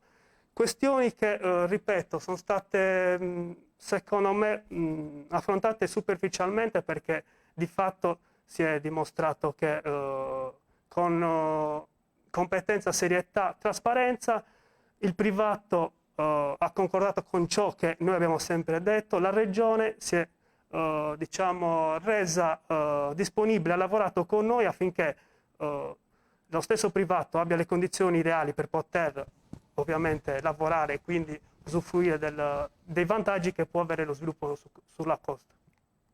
Passiamo alle grotte. Avete delle grotte stupende. Una soluzione per dare respiro, per dare una continuità e magari renderle molto più appetibili e intraprendere anche un percorso di promozione. Sì, le grotte sono una delle attrattive di Gairo, in particolare Grotta Acquisara. Oggi vanno riaffidate e come abbiamo portato scritto nel nostro programma, sarà una delle prime azioni che faremo e quindi entro l'anno verranno riassegnate. Il problema principale secondo me delle grotte, quindi dell'affidamento delle grotte, è la sistemazione della strada di accesso, perché come abbiamo avuto modo di sentire da chi in precedenza gestiva le grotte, il problema principale è arrivare all'interno delle grotte in sicurezza e senza che i turisti rischino la salute. Quindi il primo intervento che bisognerà fare sulle grotte è affidarle e sistemare la strada per l'accesso. Ovviamente il secondo passo sarà l'ampliamento e questo bisognerà valutare in che modalità effettuarlo. Su questo ci stiamo già ragionando e vedremo nei prossimi, non appena ci insedieremo, come valorizzarle da questo punto di vista. Roberto, e poi avremo il primo blocco pubblicitario. Allora, le grotte sono state aperte con un impegno notevole, soprattutto di due miei vecchi assessori di Gairo Taquisara, Giantonio Salis e Tonino Palmas, che erano molto sensibili alla loro comunità, e le avevamo aperte con un progetto che aveva consentito finalmente di valorizzare uno dei punti di attrazione principali di quel compendio territoriale legato alla frazione. Ora, prima di finire il mandato, noi qualche tempo prima realizzammo un progetto preliminare che avevamo intenzione appunto di spendere in regione per poter ottenere un finanziamento per penetrare all'interno delle grotte, anche nella parte più bella delle grotte che si dovrebbe valorizzare, la parte finale. C'è una saletta che oggi non è facilmente raggiungibile, insomma. Quindi questo progetto servirebbero circa 400-500 mila euro per poterlo attuare come finanziamento, è una delle cose, è uno dei capisaldi del nostro impegno per quel punto focale che è importantissimo per Gairo Taquisara.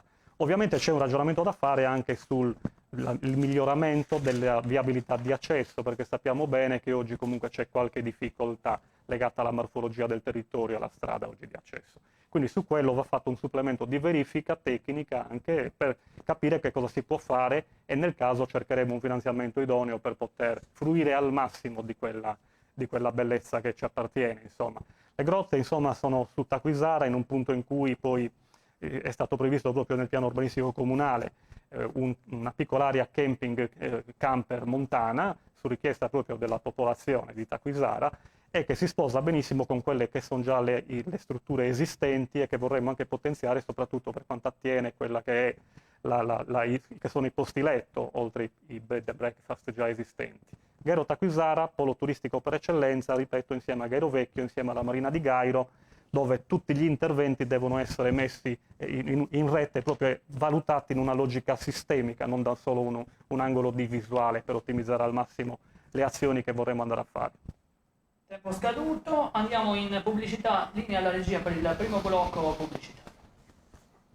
In diretta dai nuovi studi di Radio Stella, speciale elezioni comunali 2020. Roberto Secci incontra Vitale Pili e Maria Rosa Melis, candidati sindaci di Elini. A seguire Roberto Marino Marceddu e Sergio Lorrai, candidati di Gairo. In diretta video su Facebook e sul nuovo canale YouTube. Dalle 21 non perdere i candidati sindaci di Elini e Gairo, solo su Radio Stella. La tua pubblicità su Radio Stella 0782 62 2505. Stella Sport, il grande appuntamento della domenica. Radiocronache, risultati da tutti i campi di calcio in tempo reale. Stella Sport, la più grande emozione dall'invenzione della radio. Gol!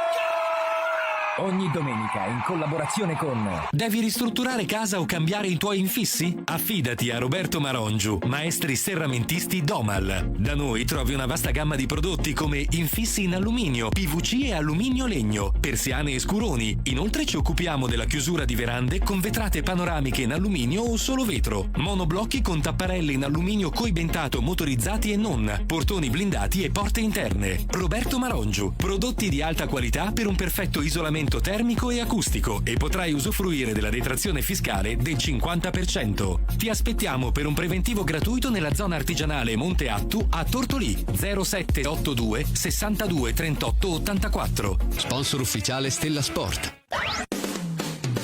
Grafiche Pilia, il tuo partner per ogni tipo di stampa. Il Natale si avvicina e da Grafiche Pilia trovi la super offerta su calendari, agende, penne e tantissimi gadget per promuovere la tua azienda.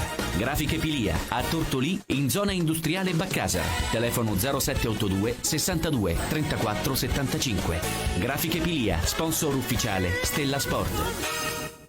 Più qualità, più convenienza, più scelta. È Iper Nonna Isa, in zona San Michele a Tortolì. Tanti reparti per tutti. Biancheria, case ed accessori cucina, alimentari, gastronomia, macelleria, pescheria e ogni 10 giorni un volantino con tante offerte imperdibili. Iper Nonna Isa, in zona San Michele a Tortolì. Distributore Kuwait di Andrea Agnettu, il tuo distributore, con tutte le opportunità di un grande marchio, carburanti, oli e accessori migliori per la tua autovettura. Prova il nuovo autolavaggio ad alta pressione. Con le nuove spazzole antigraffio è più efficace che mai. Nuovi programmi in self e con operatore. Aperto 24 ore su 24, fornito anche di lavatappeti e aspirapolvere a gettoni. Distributore autolavaggio Kuwait di Andrea Agnettu, via Garibaldi, Tortolì. Sponsor ufficiale Stella Sport. Segui la tua strada. Viaggia sicuro con Euromarche. Unico centro assistenza con gommista, officina meccanica, ricambi e veicoli usati garantiti. E per soddisfare la tua voglia di nuovo, autosalone multimarca con vasta esposizione del gruppo Citroën e Peugeot. Vieni a trovarci, siamo in zona industriale a Tortolì, 0782 62 35 55. La tua pubblicità su Radio Stella, 0782 62 25 05. Questa sera dalle 21, in diretta dai nuovi studi di Radio Stella, speciale elezioni comunali 2020. Roberto Secci incontra Vitale Pili e Maria Rosa Melis, candidati sindaci di Elini. A seguire Roberto Marino Marceddu e Sergio Lorrai, candidati di Gairo. In diretta video su Facebook e sul nuovo canale YouTube. Dalle 21 non perdere i candidati sindaci di Elini e Gairo, solo su Radio Stella. Rieccoci, sono le 22.35 dai nuovi studi di Radio Stella con i due candidati di Gairo, Roberto Marceddu, che ha concluso prima della pubblicità alla guida della civica Risvegliamo Gairo, e Sergio Lorrai che capeggia la lista Gairo per tutti. Quindi ripartiamo da Roberto Marceddu. Il distributore carburanti è chiuso da qualche anno. Possibile la riapertura oppure è un sogno irrealizzabile? Allora, io non l'avrei intanto chiuso, perché non era il caso di chiudere questo distributore, che è un servizio principale, essenziale per la mia comunità, nonostante i problemi che c'erano in campo, sicuramente ce n'erano, però avrei agito sicuramente per non chiuderlo 4 anni su 5, così come è capitato.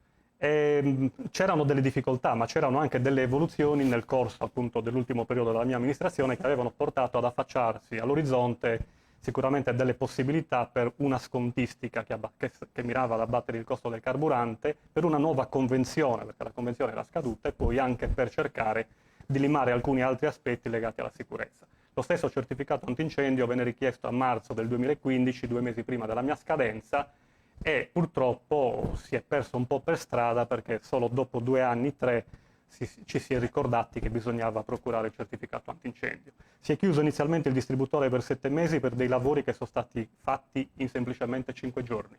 Dopodiché è rimasto aperto e si è richiuso poi dopo qualche altro mese. Ecco, siccome da questo punto di vista io sono molto critico, perché è un'attività che sicuramente avrei condotto in maniera diversa, però poiché si è evoluta in questo modo la situazione, non sto a farla molto lunga, i veri problemi, ci tengo a dirlo, che se li grattate il sottoscritto tra il 2000 e il 2005, quando c'erano veramente delle grane importanti legate a una sentenza del Consiglio di Stato, che hanno costretto poi ad attuare purtroppo l'allontanamento del vecchio gestore da un lato e contestualmente a pubblicare dei bandi che sono stati bandi ripetuti 2 volte nell'arco appunto di 12 anni, che hanno portato poi ad avvicendarsi diversi gestori a questa importante attività. Purtroppo è una cosa che dopo a fatica si era definita riguardo la vera grana che c'era per 20 anni, anche lì si era sviluppata in una contrapposizione purtroppo anche tra diversi soggetti e che si era sviluppata all'interno anche di Tare, Consiglio di Stato. Ecco, non si è riusciti in qualche modo poi a garantire un proseguo di quell'attività e un'evoluzione rispetto anche a quelle che dovevano essere le cose da fare. Sicuramente oggi ci sono delle prospettive importanti, se saremo eletti noi faremo tutto quello che è possibile per avviare di nuovo il distributore con prezzi anche ragionevoli ovviamente. Passiamo a Sergio Norrai sul capitolo distributore. Cosa farà la nuova amministrazione per riavviarlo, se manifesta l'interesse e la volontà di riavviarlo? Allora, partiamo dal principio. Come ho detto all'inizio, il problema di amministrare dopo 15 anni di una stessa amministrazione è anche questo, è trovarsi situazioni di imbarazzo. Il caso distributore è quello più eclatante, che oggi risulta ancora chiuso. Questo perché? Perché diciamo che è regnata, non so se l'anarchia o comunque l'illegalità. Ci siamo trovati di fatto con situazioni disastrose da dover risolvere, una delle quali è sulla sicurezza, una delle quali è tutto ciò che riguardava lo smaltimento delle acque. Ciò detto, guardiamo al futuro. Allora, noi abbiamo proprio il mese scorso deliberato i criteri per affidare la nuova gestione del distributore. Il discorso sarà questo, che il Comune non dovrà più essere parte attiva, nel senso che prenderà un affitto da chi vincerà la gara per l'affidamento, che verrà dato per 20 anni. Detto questo perché? Perché fino ad ora si era considerato il distributore come le strutture dell'IP, in realtà non è così, e quindi si era vincolati costretti a rifornirsi, a avere il carburante dall'IP. Questo non avverrà più, di conseguenza i prezzi, che prima erano esorbitanti, potranno calare. Quindi la prima cosa, come abbiamo scritto nel programma, sarà affidare le grotte di Grotta Acquisara e riaprire il servizio di distribuzione dei carburanti. Perfetto, Sergio, entrambi, lo garantisco, impeccabili fino a questo momento con l'orario. Noi abbiamo un timer, 2 minuti spaccati per risposta. Andiamo avanti ripartendo proprio da Sergio, parlando di Gairo Tacquisara, che per chi non ha mai visitato Gairo sembra un po' quasi il brutto anatroccolo messo lì su un cucuzzolo, invece ha delle grosse potenzialità. Gairo Tacquisara dal punto di vista turistico, ne sono testimoni i motociclisti che a Gairo Tacquisara ci passano, si fermano, trascorrono qualche ora. Quali le vostre idee per sviluppare questo borgo? Sì, Gairo Tacquisara in realtà come posizionamento, come ambiente è stupendo e lo possiamo vedere tutti. Il problema principale sicuramente sono le vie di comunicazione che magari limitano poi chi vorrebbe andare per stare lì. Gairo Tacquisara è trenino verde, il trenino verde che permette a una comunità come la nostra, in particolare agli operatori turistici che vivono appunto di turismo e fanno turismo seriamente, di vivere, quindi di restare nei nostri piccoli centri.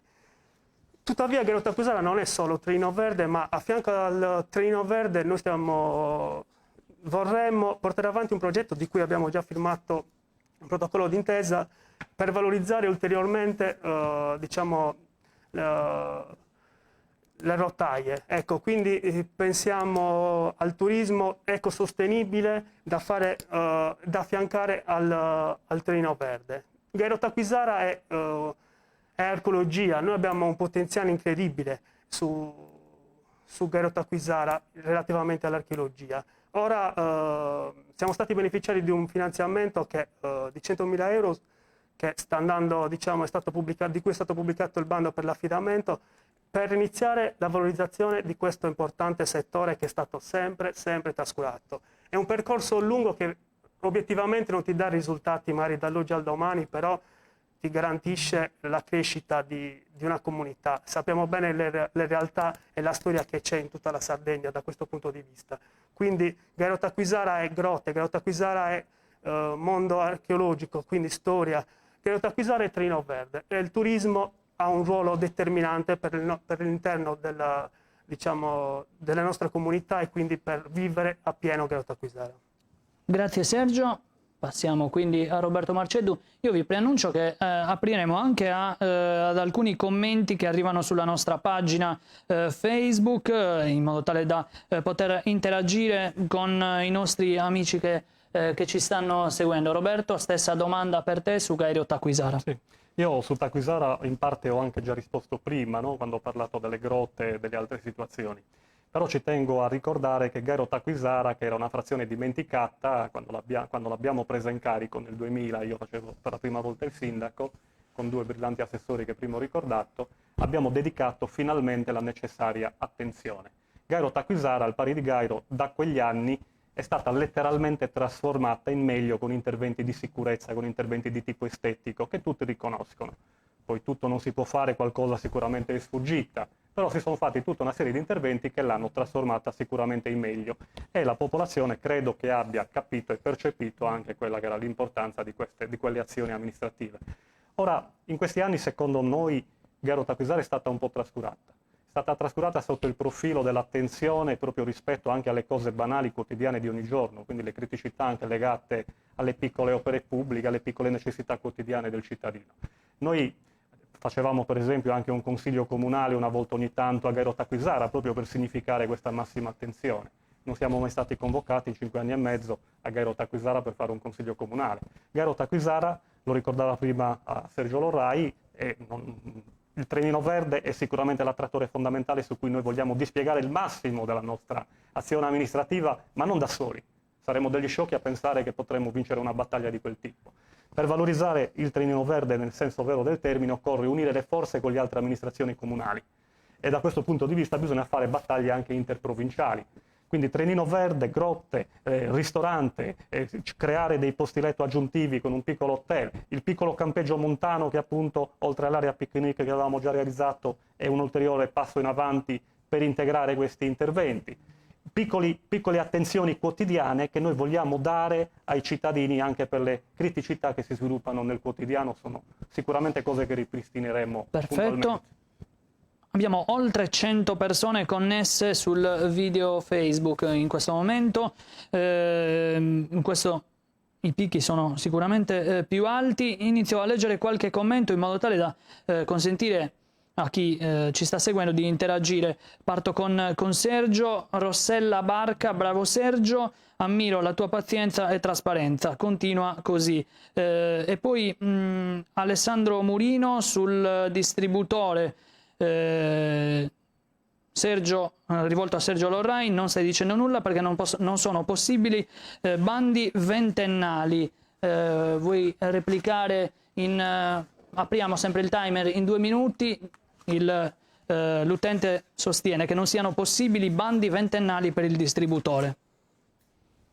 Beh, di questo gliene daremo poi atto quando entreremo in amministrazione, quando vinceremo, vedrà se sarà possibile fare un bando ventennale e se non fosse così ne prenderò atto, ma ripeto, parliamo con cognizione di causa relativamente al distributore IP. Noi abbiamo dovuto nominare un legale perché l'IP ovviamente non ha risposto alle nostre sollecitazioni, non ha risposto ai nostri inviti di collaborazione, perché il tempo poi, diciamo, dico io ho perso perché effettivamente probabilmente avrei fatto un'azione anche più rapida da questo punto di vista. Scaturisce dal fatto che oltre ovviamente alle beghe delle gestioni verso l'amministrazione magari che non sono tue simpatizzanti o comunque non sono simpatiche, nasce dal fatto che l'IP probabilmente ci ha anche snobbato, perché abbiamo tutte le comunicazioni con cui noi, ufficiali ovviamente, con cui noi invitiamo l'IP a sedersi a un tavolo, dove abbiamo le comunicazioni e le registrazioni di verbali dove l'IP si è seduta ai tavoli e ci ha garantito la risoluzione del problema in modo diciamo consono e comunque concordato. In realtà poi si è rivelato tutt'altro, di conseguenza abbiamo dovuto muoverci di conseguenza, abbiamo dovuto fare un'ordinanza circa 2 mesi fa con cui chiedevamo lo sgombero da parte dell'IP delle loro diciamo strutture, attrezzature, e di fatto poi noi abbiamo dato esecuzione all'ordinanza che il sindaco ha firmato, quindi togliendo diciamo le attrezzature in teoria di proprietà dell'IP. Di conseguenza ora valuteremo, ripeto, nei primi 2-3 mesi di amministrazione la pubblicazione del bando e l'affidamento del distributore IP ad un gestore che pagherà un affitto al comune. Roberto, sempre sul distributore, sembra essere un po' uno dei temi più caldi, perché non è il solo, visto che abbiamo ancora diversi punti da sottoporre ai 2 candidati. Distributore, 2 minuti. Io anche meno credo, perché si sta ingigantendo un problema. Secondo me, a parte che sono d'accordo col fatto che la titolarità della licenza vada trasferita a un privato, perché il comune non può continuare ad avere questi problemi, quindi da questo punto di vista c'è pure sintonia, figuriamoci. Voglio semplicemente ricordare, stigmatizzando un po' la cosa, i problemi veri ce li siamo risolti tra il 2000 e il 2005. Dopo 15-20 anni, dal 69, che ci si batteva per cercare di trovare la quadra, è intervenuto il Consiglio di Stato e ha fatto quello che doveva fare e abbiamo accettato quella sentenza. Ultimamente ci sono stati questi problemi, si è chiuso, ora chiunque entri la cosa che deve fare è aprirla, punto. Poi c'è una proposta in campo che è quella certamente da valutare, di trasferire la titolarità della licenza a un privato, perché no? Ci abbiamo pensato anche noi in passato, ci siamo incanalati perché dopo la sentenza del TAR non era facile andare dritti in quella direzione, quindi abbiamo dovuto fare in una fase di transizione per mettere anche un po' in pace il paese dei bandi che hanno aiutato infatti a cercare di superare questa situazione. Oggi Gairo è sicuramente pronta per fare anche da questo punto di vista un salto in avanti. Per cui se noi vinceremo le elezioni, io non ho la presunzione di dire che le vincerò, deciderà il popolo, non ho nessun tipo di certezza. Se noi le dovessimo vincere, sicuramente analizzeremo la cosa, sentiremo anche l'API, perché comunque siamo abituati ad ascoltare. Ci sarebbe piaciuto come consiglieri comunali uscenti, anche dal mio punto di vista come capo dell'opposizione, essere coinvolti anche in questi processi decisionali o comunque conoscitivi. Purtroppo alcuni aspetti li conosciamo solo a posteriori, addirittura in uno studio come questo, perché è mancato proprio in questi anni questa comunicazione, questo confronto. Magari poteva essere anche aspro, però questo modo di mettersi a disposizione la giunta del Consiglio, quel Consiglio è stato un organo che è stato letteralmente trascurato, con un ruolo autoreferenziale da parte della Giunta che si è sviluppato ora sul distributore, ora su Baia di Gairo, ora sul PUC, ora su quello, ora su quell'altro. Quindi questa è la vera pecca che è capitata in questi anni, purtroppo. Perfetto Roberto. Partiamo ancora da qualche struttura, da qualche servizio forse inadeguato o forse atteso da una luce migliore, come potrebbe essere la biblioteca o l'ex hotel Sarcerei. Cosa farete voi in caso veniste eletti? Allora, io ho fatto una bella figuraccia quando ero un giovane sindaco appena eletto, con Giacomo Mameli, il vostro collega, che venne a Gairo per una trasmissione sulla ricostruzione, prese atto del fatto, era il 2001, io ero sindaco da un anno, e prese atto del fatto che la biblioteca era chiusa. Al pari di tante altre situazioni di critiche, ho cercato immediatamente non di arrabbiarmi, ma di trovare le soluzioni. Riuscimmo, dopo qualche anno, finalmente, con un intervento fatto sul PON sicurezza, a realizzare una sala polifunzionale e annessa la biblioteca. Insufficiente? Tutto quello che vogliamo. Era però una situazione che ha consentito a Gairo di poter fruire di un servizio importante, perché stiamo parlando di cultura, stiamo parlando di una struttura e di un'attività, di un servizio che era stato messo a disposizione della popolazione, della scuola, quindi di tutti i cittadini. Ora, io sono un po' rammaricato del fatto che per tanti anni anche la biblioteca è stata chiusa. Ora, si potevano trovare delle soluzioni anche tampone rispetto ad alcuni problemi che sono nati in questi anni e cercare di garantire comunque il servizio, come è stato fatto anche in passato per altre cose. Quindi plaudo al fatto che comunque è stato annunciato proprio dal vice sindaco recentemente, il nuovo candidato a sindaco Lorrai, che la biblioteca verrà finalmente aperta in un'altra struttura comunale, questo ben venga, saluto sempre positivamente queste novità. Sono molto arrabbiato, per esempio, invece, a parte queste storie legate alle chiusure di strutture e servizi comunali come la biblioteca o il distributore di benzina, anche per l'ex hotel Sarcerei, perché deliberammo in consiglio di amministrazione dell'ente Foreste all'epoca, nel 2014, per lasciare 250.000 euro necessari per convertire quella struttura ai fini utili all'azienda, all'ex ente Foreste Demaniali, con cui avevamo stipulato una convenzione per la cessione, perché nel frattempo era stato abbandonato, non c'era nessun tipo di gestore, nessun tipo di cittadino che volesse farsene carico. Purtroppo questo finanziamento in questi anni è scomparso. L'amministrazione, dal mio punto di vista, non so se ci sono novità, non ha fatto nulla, e abbiamo visto che l'hotel è abbandonato a se stesso, è letteralmente decadente, fatiscente. Quindi ecco, è una delle cose su cui io ho i nervi scoperti, perché c'è stato un finanziamento che mi sono impegnato a procurare. Dovremmo fare, come gairesi, a prescindere adesso dal fatto che siamo rivali e avversari in campo, un'azione comune per cercare di recuperare quei soldi e obbligare Forestas, oggi si chiama così, a manutenzionare questo bene, perché è una vera vergogna. Sergio, hai qualche secondo in più? Parto dall'ex hotel Sarcerei, allora, che di fatto sì, è in stato di abbandono. Ricordo a Marcedu che a Roberto che fu dato a Forestas con un progetto ben preciso e che avrebbe dovuto garantire quindi una risorsa in più. E gli fu dato diciamo, a titolo gratuito. Ecco, questo bisogna evidenziarlo e sicuramente concordo sul fatto che Forestas debba dare delle risposte in merito, nel senso che lì la struttura va valorizzata. Ora, bisognerà capire in che modo, se effettivamente loro vorranno valorizzarla, oppure dovremmo farci noi carico in qualche altro modo di renderla fruibile. Quindi questo sarà una questione da valutare. Ovviamente da questo punto di vista Forestas secondo me ha mancato nei confronti del comune di Gairo. Tornando al discorso della biblioteca invece vorrei evidenziare che ci fu lasciata una biblioteca dove entrava l'acqua, dove le condizioni di sicurezza e di salute, di salubrità erano praticamente nulle. Di conseguenza, proprio perché non era possibile, diciamo, utilizzarla, si è dovuta chiudere. Ma chiudere per aprirne una nuova, diciamo, ristrutturata, cioè un nuovo locale più ampio che effettivamente verrà aperta nei prossimi giorni, nel senso che si sta ultimando, diciamo, il posizionamento dei libri e poi verrà diciamo, resa fruibile a tutti. Questo sempre nell'ottica, come vorrei ribadire, della riqualificazione delle nostre strutture, perché abbiamo tantissime strutture comunali inutilizzate e praticamente non fruibili alla comunità e alle associazioni e alle attività, diciamo, produttive del paese.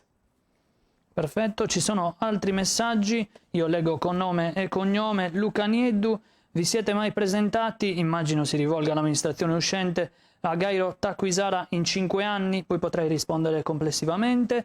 Alessandro Murino, chiedo all'Orrai quali incontri hanno partecipato per il trenino verde, perché io poco li ho visti, per il momento non ce ne sono altri, quindi puoi rispondere sia a Pietro Murino che a Alessandro Murino su questi due quesiti che pongono. Pietro Murino, l'importante è portare operatori di fuori e pagarli profumatamente. Boh, mi sembrano molte, tra l'altro uno di questi è il marito, il compagno di una candidata con Marcedo, quindi immagino che siano anche pretestuose queste domande, però vorrei capire, non ho capito io leggo, cosa si riferisca a Pietro Murino. L'importante, sì, chiediamo all'utente Pietro Murino di essere magari più chiaro in modo tale da avere una risposta esaustiva da Sergio Lorrai. L'importante è portare operatori di fuori e pagarli profumatamente. Chiediamo a Pietro di essere un attimino più esplicito in modo tale da consentire la risposta. Mentre per quanto riguarda, quindi hai già risposto sul trenino a Murino, che chiede quanti tavoli avete partecipato per il trenino verde. Sicuramente forse non è a conoscenza delle presenze o comunque di chi e quando ha partecipato alle riunioni per il Treno Verde. Io credo che peccare di presunzione sia un dramma e un male per chiunque, quindi servirebbe un bagno di umiltà da parte di tutti. Passiamo a Roberto Marceddu, perché c'è stata questa diatriba sulla biblioteca. Diceva Lorrai, l'abbiamo raccolta praticamente fatiscente, l'abbiamo dovuta chiudere perché c'erano delle infiltrazioni d'acqua. Parliamo quindi del 2015, mi confermi? No, è stata chiusa 2 anni fa, ma le infiltrazioni esistevano già da prima. Okay. Diciamo che la biblioteca si trova in una sala polifunzionale che realizzando... Di 5-10 metri quadri, scusami. Ok, di 5-10 metri quadri. Questa interlocuzione. Sì, non c'è problema. Realizzammo col PON Sicurezza una mia invenzione del 2002, realizzata a seguito di un colloquio col ministro Pisano dell'epoca, assieme alle strutture sportive che sono state realizzate non solo a Gaio ma anche in altri comuni dell'Oriastra. In quella struttura si sono rilevate in seguito alcune problematicità, quali quelle legate alle infiltrazioni. Eravamo già noi intervenuti una volta, probabilmente qualche cosa non era andata per il verso giusto, ma il messaggio che io ho voluto dare su questa cosa, non voglio proprio nessun tipo di polemica perché non ce ne sono, insomma. L'unica cosa che potrei rilevare è che appunto nella fase di transizione in cui si chiudeva la biblioteca magari si poteva trovare una soluzione tampone anche in qualche altro edificio comunale, giusto per garantire comunque il proseguimento del servizio. Quindi è un aspetto su cui assolutamente mi rifiuto di fare polemico, di intervenire in un contraddittorio con l'avversario politico, ci mancherebbe altro.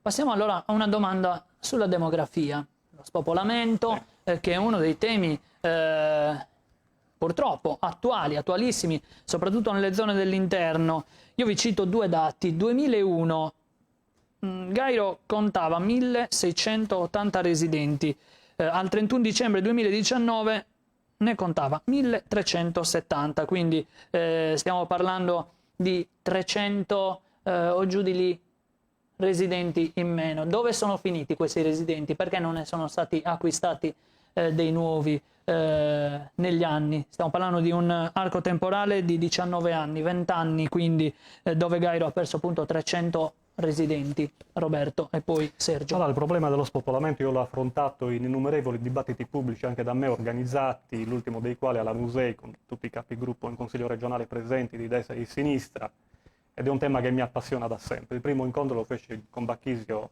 Porru a Olzai nel 96, non ero neanche consigliere comunale. E mi sono fatto un'idea che Gairo, al pari di tutti gli altri comuni, non solo ogliastrini, delle zone interne, parliamo di zone interne della Sardegna ma non solo, perde abitanti perché ci sono delle dinamiche globali che interessano questi territori e che interessano gli stati, che in qualche modo sono negative per territori di frontiera come il nostro.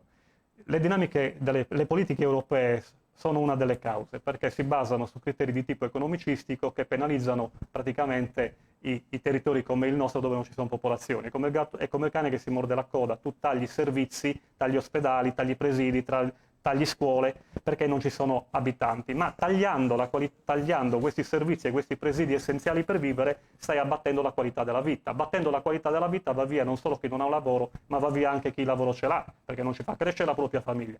Ecco, questi comuni sono interessati da processi di destrutturazione sociale, non solo e unicamente da spopolamento, perché non vanno via solo i giovani, e anche i meno giovani, ma c'è un problema di invecchiamento della popolazione, che si somma, ne parlava forse prima Vitale, che si sommano a quelli dello spopolamento. Quindi o noi siamo in grado di modificare questi aspetti e di attuare delle iniziative che sono capaci proprio di ribaltare anche la visione cagliaricentrica e anche statale, direi, perché si mettono in pratica delle politiche che non sono sotto il profilo, per esempio, infrastrutturale attente a quelle che sono le nostre esigenze. Se la Gallura cresce in Sardegna come popolazione ed è di interesse nazionale anche per quanto capita, perché è l'unica zona che cresce in Sardegna, per esempio, è perché ci sono dei servizi, perché c'è un porto e c'è un aeroporto che funziona, nonostante le strade che non sono all'altezza. E quindi ecco, noi dobbiamo fare uno sforzo sotto il profilo regionale almeno per cercare di puntare sulle infrastrutture e collegare questi territori. Grazie Roberto. Il discorso è ampio, non è facile affrontarlo in 2 minuti. Capisco. Giustamente sarebbe... È appassionante e molto appassionante. potremmo restare ore e ore qui a dibattere. Naturalmente ci sono dei tempi stabiliti dagli organismi di controllo, per cui 2 minuti a testa, e quando si sfora di qualche secondo lo recuperiamo immediatamente. Sergio, a te la parola sul fenomeno spopolamento. Hai ricordi i dati, quindi 2001 1680, 2019 1370? Sì. Allora, è ovvio che sia un processo che riguarda i paesi dell'interno, la Sardegna, l'Italia. È un processo che è difficile da gestire e da controllare. È chiaro che le politiche comunali non sono per nulla sufficienti per poter cambiare rotta a un andamento demografico di questo tipo.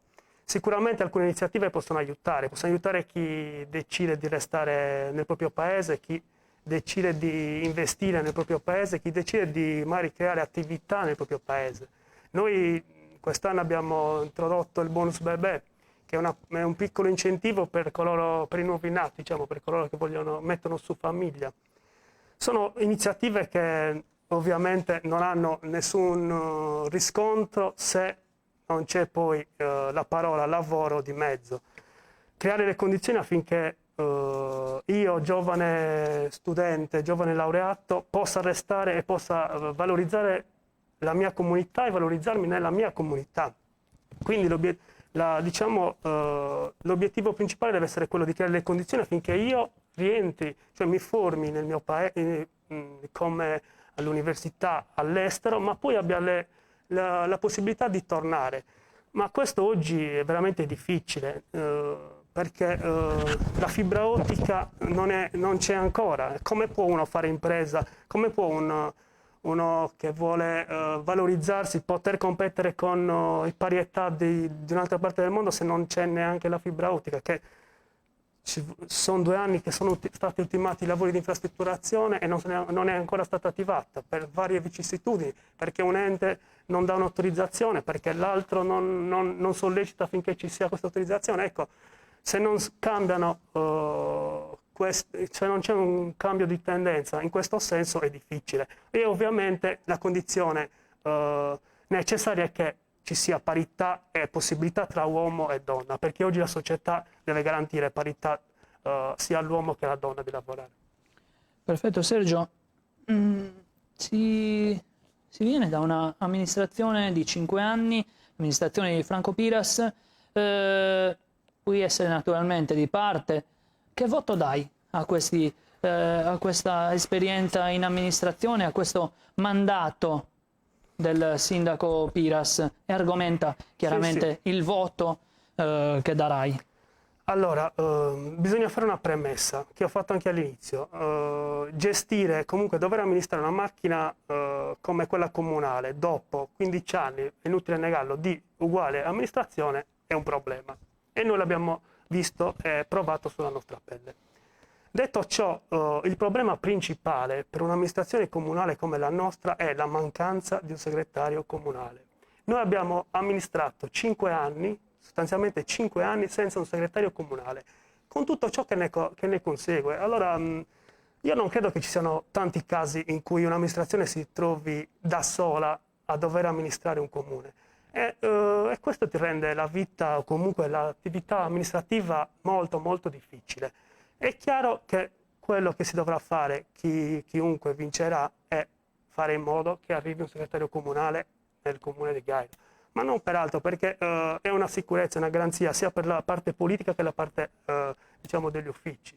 Quindi io il voto che do all'amministrazione Piras, perché ripeto, Franco non sarà una persona a cui piace uscire sui giornali, andare in TV, fare interviste, scrivere su Facebook, però è uno che ha lavorato e ha lavorato sodo. Ripeto, basti pensare alla questione del Susilvone, che in 40 anni nessuno è riuscito a sbrogliarla e oggi trova finalmente diciamo, luce. È il PUC che ormai è poi parleremo anche di approvato. Puoi concludere. Quindi un voto assolutamente positivo, immagino. Chiaramente positivo. Ripeto, le uniche pecche che io posso riscontrare dal punto di vista forse comunicativo, che andava fatto meglio e di più, Sul resto, ripeto, è condizionato sicuramente dalla mancanza del segretario comunale, però ciò che Susi Boni rappresenterà, ma dal punto di vista sia per lo sviluppo futuro e di indotto, non ha eguali. Ecco. Roberto, e poi facciamo anche il percorso contrario, giudicheremo anche l'operato dell'opposizione, perché sono stati 5 anni abbastanza intensi di dibattito tra maggioranza e opposizione. Il tuo voto all'amministrazione Piras? Allora, io non do voti perché il voto lo daranno i cittadini domenica, lunedì, e quindi quello sarà il giudizio, al di là delle chiacchiere, delle posizioni che io possa aver espresso o che loro esprimono. Se devo esprimermi rispetto a quello che è stato il mio ruolo di capogruppo di minoranza, non posso che esprimere un giudizio critico, in particolar modo sui metodi che sono stati utilizzati. Parlo prima di metodi che di contenuti, perché il Consiglio Comunale è stato un organo che è stato trascurato e non nobilitato dall'azione che invece sarebbe dovuto essere stato chiamato a fare e a svolgere. Ne parleremo dopo, appunto, proprio per l'esempio eclatante è quello del PUC, ma potremo parlare di tante altre questioni, dagli usi civici a tutto il resto. Ci arriviamo. È mancato il coinvolgimento proprio anche della minoranza, nonostante la nostra disponibilità anche inizialmente messa sul tavolo e più volte messa sul tavolo, e questo è un altro aspetto. Con i cittadini lo stesso nei momenti anche importanti legati ad alcune attività per le quali appunto ci sarebbe stata necessità, come adesso ultimamente per il PUC. Non dimentichiamo che in materia di assetto e uso del territorio, non lo dico io, lo dicono anche sentenze della Suprema Corte, attestano la necessità di coinvolgere i cittadini in determinate scelte. Ecco, tutti questi meccanismi non sono stati attivati, noi ci ripromettiamo invece di reintrodurli. Io ai segretari comunali nel 2013, quando era andato in via in pensione, il dottor Piras, ce li avevo in fila dietro la porta del sindaco, perché faceva una gara per arrivare a Gairo, in quanto aveva la fama che ci eravamo conquistati sul campo di un comune ottimamente, non perfetto, ma strutturato bene. Nel merito delle questioni mi sono divertito a vedere un po' quello che era il programma Piras, che ho anche qua, Piras Lorai, carta insomma della giunta uscente, della maggioranza uscente. Di tutti gli obiettivi che sono indicati, li ho anche schematizzati, hanno realizzato, e va bene, gli dico anche bravi, l'obiettivo del servizio civile, l'apertura della struttura che avevamo realizzato in passato con i fondi della legge 37, la cosiddetta struttura del centro AIAS, e dico bravi anche per quello. Per tutto il resto, tutte le cose che sono indicate sono praticamente con un nulla di fatto. Posso citarne anche alcuni esempi, ma non la finirei più. Sergio, hai bisogno di replicare a questo intervento di Roberto? Non credo che servano repliche, ripeto, poi ovviamente i cittadini daranno la loro opinione su quanto fatto. Vorrei solo rimarcare, dal punto di vista programmatico, l'unica cosa che effettivamente poi andrà sviluppata e portata a compimento è relativa agli usi civici. Esatto, parliamo di usi civici. A che punto siamo? Qual è la loro condizione in questa fase storica? Allora, anche questa questione... Hai 2 minuti, vai. Anche la questione relativa agli usi civici, forse relativamente al programma, è quella che più è stata tortuosa e non è stata conclusa. Perché? Perché effettivamente noi siamo partiti con 9 consiglieri, poi in realtà abbiamo lavorato con 7 per tutti i 5 anni, e uno di questi 2 consiglieri, che sostanzialmente poi in particolare uno, diciamo, doveva occuparsi di usi civici, comunque avevamo previsto, e non è rimasto diciamo, in maggioranza. Detto ciò, il progetto, perché poi comunque abbiamo proseguito nell'iter, è andato avanti finché poi è stato posto all'attenzione dei dirigenti che avrebbero dovuto valutarcelo e validarcelo, visto e considerato che è stato fatto poi in concordato con loro. Fatto sta che sono cambiati i dirigenti, di conseguenza dovremmo cambiare anche quanto fatto finora, perché effettivamente poi ci hanno fatto delle osservazioni di cui dovremmo tenerne conto e diciamo valutare e modificare. Ecco. Quindi dal punto di vista programmatico, effettivamente sugli usi civici abbiamo tanto da fare e dovremmo fare. Quindi questo sarà un quinquennio di una consigliatura che ha questo obiettivo, tra gli altri. Tra gli altri questo è uno degli obiettivi che dovremmo porre, ma chiunque sia adesso è una problematica seria, delicata, che va affrontata con calma e con cura. Hai detto bene, chiunque sia, quindi la palla nuovamente a Roberto Marceddu sugli usi civici. Usi civici, io ho tentato nel 2012 e nel 2013, 2 anni di seguito, di risolvere il problema. E non ce l'ho fatta per il rotto della cuffia, mi mancò un voto perché servono maggioranze qualificate, servivano 9 voti per poter approvare una delibera capace di incidere. E un piano di valorizzazione degli usi civici bisogna sicuramente completarlo, perché era stato anche quello in qualche modo comunque impostato, e su quello chiunque vinca credo che abbia la responsabilità di lavorarci su. È una delle cose che bisogna sicuramente fare. Però non è solo l'unica cosa da fare, perché prima si parlava appunto di programma, no? Cioè ci sono delle cose che vanno fatte proprio in termini di impostazione. La popolazione deve essere davvero al centro e non solo come slogan. E bisogna essere veramente equi nei confronti di tutti. Per Forestas c'è una convenzione che sta scadendo e quindi bisogna ricavare le massime condizioni per Gairo col coinvolgimento dei cittadini e delle categorie interessate in particolar modo, il che significa quindi, tra 2 anni scade, e quindi significa quindi metterci in mano, prepararsi prima e arrivare in modo tale che ci siano le idee chiare su quelle cose che bisogna ottenere. Per quanto riguarda anche le altre questioni, i rifiuti, noi stiamo ancora aspettando il compostaggio di comunità, era nel programma di Lorrai. Io credo che fosse una buona intuizione, è una situazione su cui bisognerà rifletterci, perché no? La questione delle aree pubbliche, abbiamo visto che sono troppo abbandonate a se stesse, dei parchi faticosamente anche attrezzati e realizzati, abbiamo detto prima della frazione. Sui lavori pubblici bisogna sviluppare una progettualità che è mancata in questi anni, cioè noi avevamo alle spalle 42 milioni di euro, abbiamo avuto bilanci per anni superiori a quello di Lanusei, di comuni più importanti, perché sviluppavamo progetti, battevamo piste non solo quelle della regione, ma anche quelle dei fondi CIP e del PON sicurezza che ci siamo inventati, dei ministeri e dei dipartimenti ministeriali. Ecco, questi anni è stato prodotto 1,5 milioni di euro, cioè veramente un'inconsistenza che dimostra la mancanza di progettualità. Abbiamo perso dei canoni, Roberto. La ricostruzione non l'abbiamo portata avanti perché non era una priorità, su questo ne vorrei parlare. Sì, assolutamente, ci arriviamo. C'è una cooperativa, l'Antes, che gestisce una struttura.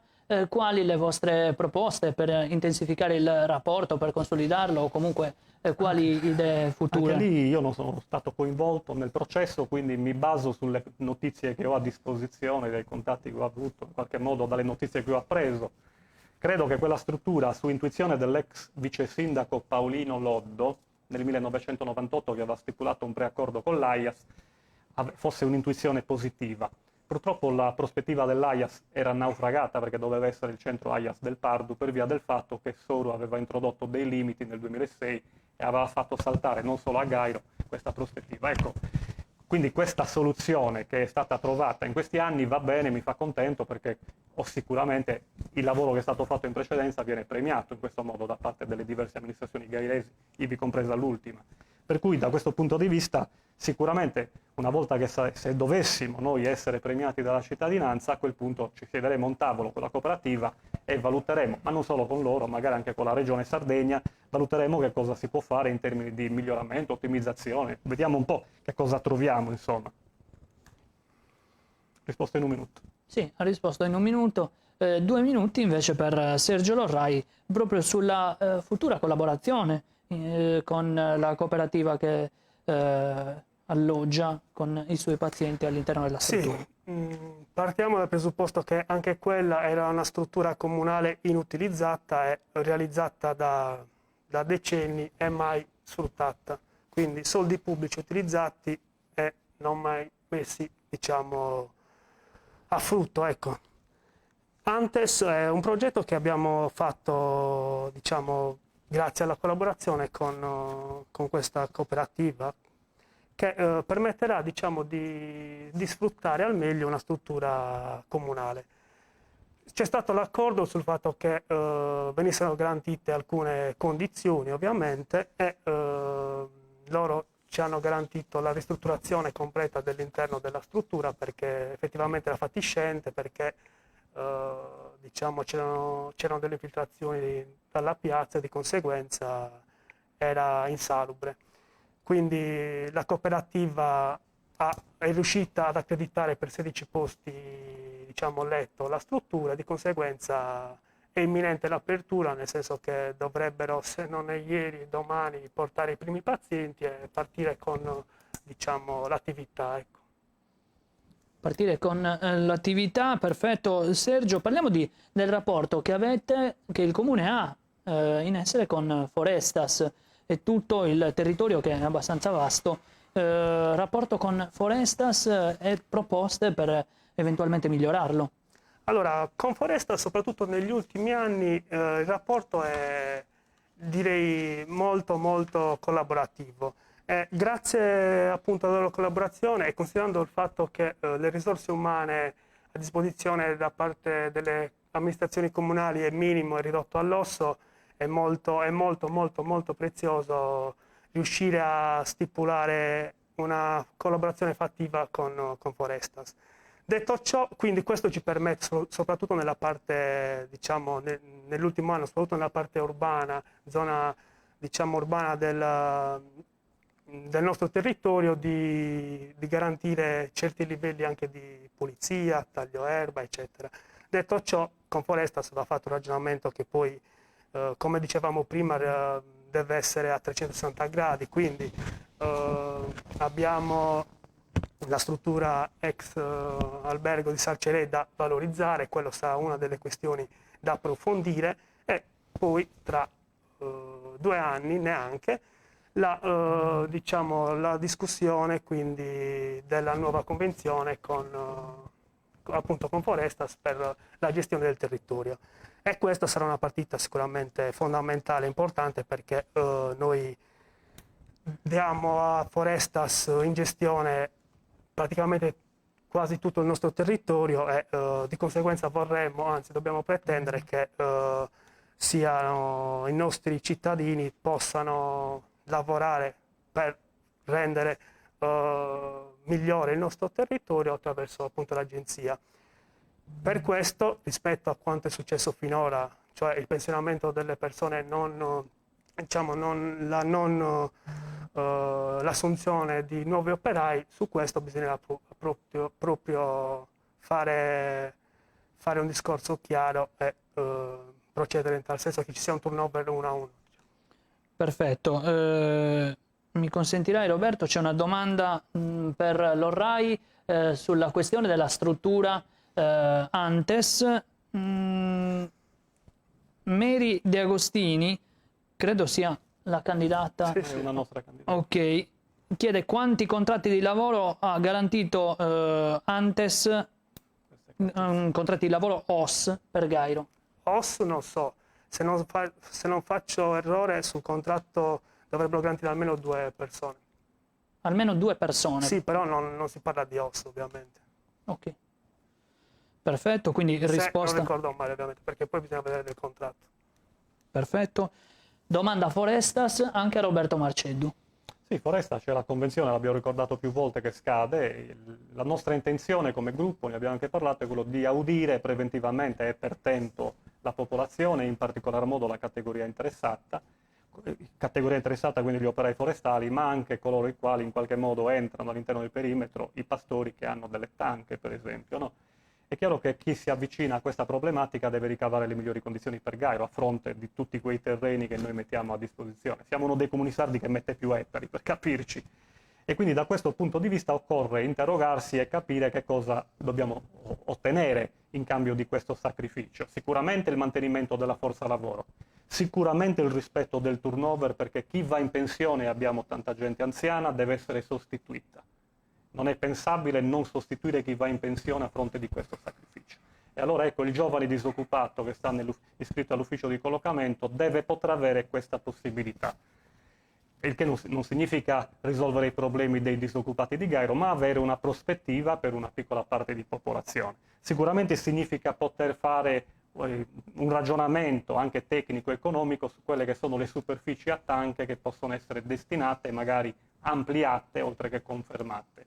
Sicuramente si può fare un ragionamento anche nella logica della diversificazione produttiva che si lega all'economia del bosco, sia sotto il profilo della filiera del legno, sia sotto il profilo delle attività collaterali, prodotti del sottobosco, insomma. Tutte cose che sono state fatte in altri comuni. Con Domus Novas facemmo una convenzione nel 2014 che ha consentito all'interno del perimetro forestale di ruotare 100 ettari ogni anno e di produrre altri 15 posti di lavoro extra cantiere. Ecco, ci sono delle cose che possono essere fatte a prescindere da quello del recupero dell'acque sotterranee. Una cosa importante è che la forestazione, in un paese a forte vocazione agropastorale e forestale, ha un aspetto di tutto rilevante. Sogniamo un comune dove un sistema economico integrato prevede sia la forestazione, l'agricoltura, la pastorizia e il turismo, che è la cosa che dovremmo riuscire a valorizzare. Il PUC sente profumo di traguardo. Sì. Quindi domanda per Roberto Marceddu sul piano urbanistico comunale e poi si appresterà Sergio Lorrai a rispondere. Allora, il PUC è stato approvato nel 2002 in attuazione dei PTP. Dopodiché sono stati fatti i piani attuativi del PUC, piano dei litorali, piano del centro storico, che è tuttora vigente, piano delle zone di espansione, eccetera, eccetera. Purtroppo nel 2004 è arrivato la salvacoste e poi nel 2006 il PPR.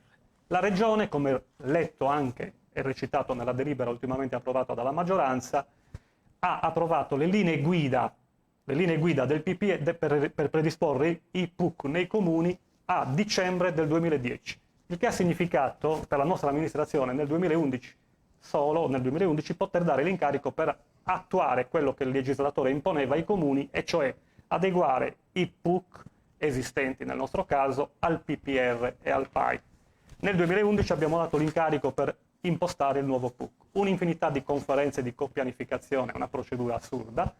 Nel 2015, dopo 4 anni di lavoro, quindi è quasi un record considerando quella procedura, altri comuni stanno ancora aspettando di portarlo in consiglio comunale dopo 15 anni, il PUC viene adottato in consiglio a marzo del 2015. Viene consegnato all'attuale amministrazione che, dopo la minaccia di commissariamento della Regione nel 2017, a fine anno, a ottobre, lo porta in consiglio. L'ho votato anch'io. Era il PUC che aveva quell'impostazione che noi stessi gli avevamo dato. Successivamente la Regione nel 2018, a gennaio, fa la verifica di coerenza. La verifica di coerenza obbliga il Comune, a seguito dell'introduzione di una nuova normativa, a rivedere i contenuti. Dopo circa 2 anni e 8 mesi, la settimana scorsa è stato portato in consiglio, in ordinaria amministrazione, lo strumento urbanistico. Questo strumento urbanistico è stato predisposto con incarico del 24 settembre all'ingegner Licheri e consegnato in Comune dopo 9 giorni a ottobre, il 5 ottobre. Noi non siamo andati a votare perché in ordinaria amministrazione abbiamo ritenuto che non si possa approvare un PUC. Non c'è stato il coinvolgimento, gli atti li abbiamo avuti di venerdì. No, questi sono concetti importanti. Gli atti li abbiamo ci torniamo dopo, perché bisogna capire questo, perché non siamo andati, dopo, altrimenti non concludo il mio pensiero e poi lui per la terza volta ha su un argomento delicato te lo assicuro. Quindi io devo avere la possibilità di continuare questo pensiero e di replicare, se mi consentite. Te lo assicuro, ci torniamo dopo. Adesso parola a Sergio Lorrai per 2 minuti. Allora, PUC è stato adottato il 31/3/2015 con carenza di documentazione. Quindi, cosa abbiamo dovuto fare quando siamo entrati in amministrazione? Acquisire documenti mancanti, quali la Vinca.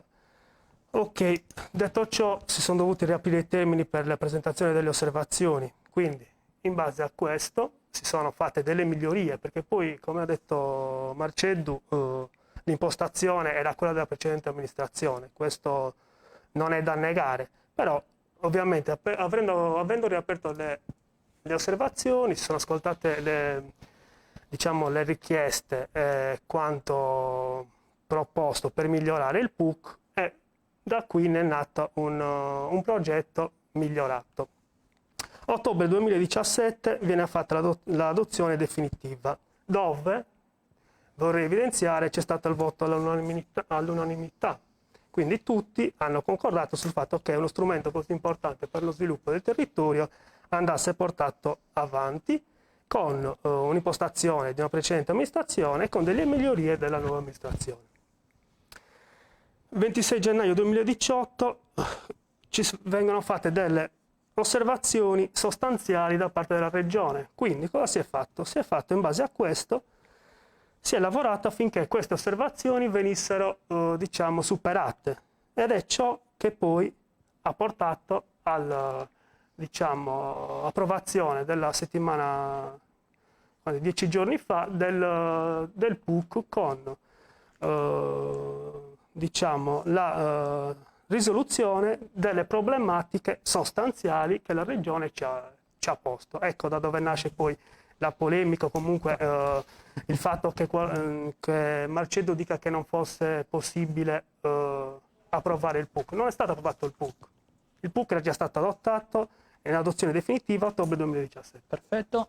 Roberto, puoi replicare e concludere il tuo discorso. Io semplicemente precedente. volevo puntualizzare che non si può portare uno strumento urbanistico per cui ci sono stati 2 anni e 8 mesi di attesa, quasi 3 anni, quindi dalla verifica di coerenza alla fine in ordinaria amministrazione, senza coinvolgere i cittadini, senza coinvolgere noi consiglieri comunali, perché non abbiamo avuto neanche la possibilità di vedere gli atti se non venerdì mattina di fatto, e abbiamo tra l'altro rilevato anche quindi c'è un discorso di ordinaria amministrazione che secondo noi, come ha scritto l'assessore ma anche ha ribadito anche la funzionaria regionale, non si poteva approvare. Poi si può giustificare, loro l'hanno giustificato, però è una forzatura, bisognerebbe ricorrere al TAR per una cosa del genere. Ovviamente noi non lo stiamo certo pensando di fare, però sicuramente è una procedura lesiva dei diritti dei consiglieri che hanno diritto di vedere per tempo gli atti, e questo è mancato. Detto questo, ci sono stati anche degli errori clamorosi all'interno, che sono stati rilevati anche dall'ex assessore all'urbanistica proprio del comune di Gaio e della maggioranza Piras Lorrai, l'ex assessore Cucca, che ha votato contro proprio per queste motivazioni, perché ha rilevato addirittura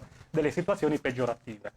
Io stesso ho segnalato venerdì al capo ufficio tecnico, che ha telefonato in mia presenza al tecnico Licheri, degli errori per esempio sul piano regolatore o sulla zona che era oggetto peraltro di accordo ultimo con la Baia di Gairo. Mancavano 34.500 metri cubi, una svista clamorosa in tutte le tavole, si ripeteva, che metteva in discussione quindi addirittura l'ultimo accordo raggiunto, che io appunto ci tengo che vada avanti, mica gli voglio andare contro. Quindi ecco, c'è stata un'approvazione di un iter procedurale viziato in partenza, che meritava di essere rinviato alla prossima amministrazione. Se noi saremo eletti faremo un supplemento di verifica su quello strumento urbanistico, con l'intenzione non di bloccarlo perché è giusto mandarlo avanti, ma sicuramente se c'è qualcosa da correggere in corsa cercheremo di farlo prima che si ottenga l'approvazione definitiva di un atto magari viziato.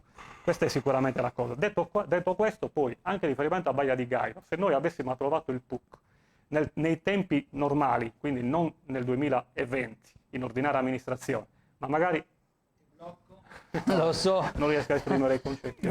Ci torniamo. Sergio? No, io vorrei rimarcare quanto è stato poi detto dal sindaco in carica, perché sono rimasto fuori da alcune polemiche che secondo me, per chi dice di amare Gairo, non vanno bene. Però vorrei rimarcare una cosa, che alcuni consiglieri di minoranza hanno fatto delle segnalazioni all'assessorato regionale, agli enti locali, che in quanto, secondo loro, noi stavamo procedendo in modo illegittimo e illegale con l'approvazione, che poi parlano di approvazione ma non è approvazione, perché abbiamo detto che l'adozione definitiva è avvenuta nell'ottobre 2017 del PUC. Quindi vorrei rimarcare il fatto che la nota, che poi non è stata neanche pubblicata, ribadisce è stata pubblicata. Che ribadisce che era legittimo, per quanto in premessa, per quanto in deliberazione, da quanto noi fatto in Consiglio Comunale. Non è assolutamente vero. Riferimento alle osservazioni dell'ex assessore Cucca o di qualsiasi consigliere, se sono migliorative ben vengano, nessuno, anzi, se parliamo di bene della comunità per migliorare poi qualsiasi sia il progetto, ben vengano. È da rilevare anche il fatto che alcune osservazioni fatte probabilmente non sono neppure corrette. Detto ciò, ribadisco, è uno strumento importante e fondamentale per lo sviluppo costiero e interno del nostro territorio, per cui, come ha voluto ben ribadire il sindaco Piras, è suo dovere portare avanti quanto può essere utile alla comunità. Quindi, finché è in carica, giustamente lui ha ritenuto opportuno portare avanti quanto più fosse necessario per garantire il benessere della comunità. Roberto, puoi replicare? Molto velocemente, perché allora loro hanno fatto questa azione che è stata un'accelerazione secondo noi ingiustificata. Non è vero che la Regione ha scritto che loro potevano approvare in ordinaria amministrazione come sostengono. La Regione ha scritto, richiamando una sentenza specifica del TAR Calabria, ha richiamato specificatamente con una lettera della funzionaria il parere del Ministero degli Interni, Dipartimento degli Enti Locali, dove c'è scritto espressamente che i consigli comunali non possono deliberare in ordinaria amministrazione se non per questioni urgenti. L'urgenza non c'era perché sono passati 2 anni e 8 mesi, quindi non vedo dove era l'urgenza. Per di più non hanno messo in condizioni i consiglieri di vedere gli atti per tempo. C'erano degli errori clamorosi all'interno da correggere, addirittura che mettevano in discussione quanto loro avevano realizzato per alcune situazioni sicuramente da chiudere anche in termini contenziosi da loro provocati. E allora da questo punto di vista riteniamo che sia ognuno se la racconta come vuole, quindi io la finisco qui, chiunque vinca poi manderà avanti le cose come stanno, se saranno loro, noi le manderemo avanti, ma previa verifica ci fermeremo qualche giorno insieme alla Regione e insieme anche a dei diversi ingegneri e tecnici del Comune che sono presenti a Gairo, che ci hanno segnalato alcune anomalie, alcune cose sicuramente da perfezionare. Vedremo cosa troviamo, perché non siamo stati coinvolti. Si è trattata di una modifica sostanziale anche di quello che lo strumento urbanistico ha approvato nel 2017 a fine anno, perché sono spariti dal PUC 100.000 metri cubi, nel rispetto della nuova legge, per carità, però c'è una modifica sostanziale che non riguarda solo questo aspetto.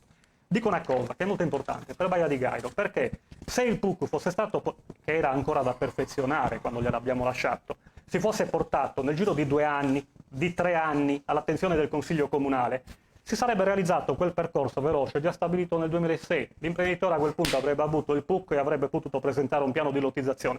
Non è successo questo, si è arrivato solo a fine anno e nel 2017 e nel 2018, dopo tutte le cause che avevamo faticosamente chiuso, Baia di Gairo fa ricorso al Comune di Gairo ex novo, mettendo in discussione proprio quei terreni che nessuno di noi, tantomeno il privato, aveva mai messo in discussione. Perché questa è una cosa importante da chiarire. Io voglio chiudo la questione, perché ormai poi si ripete la stessa cosa.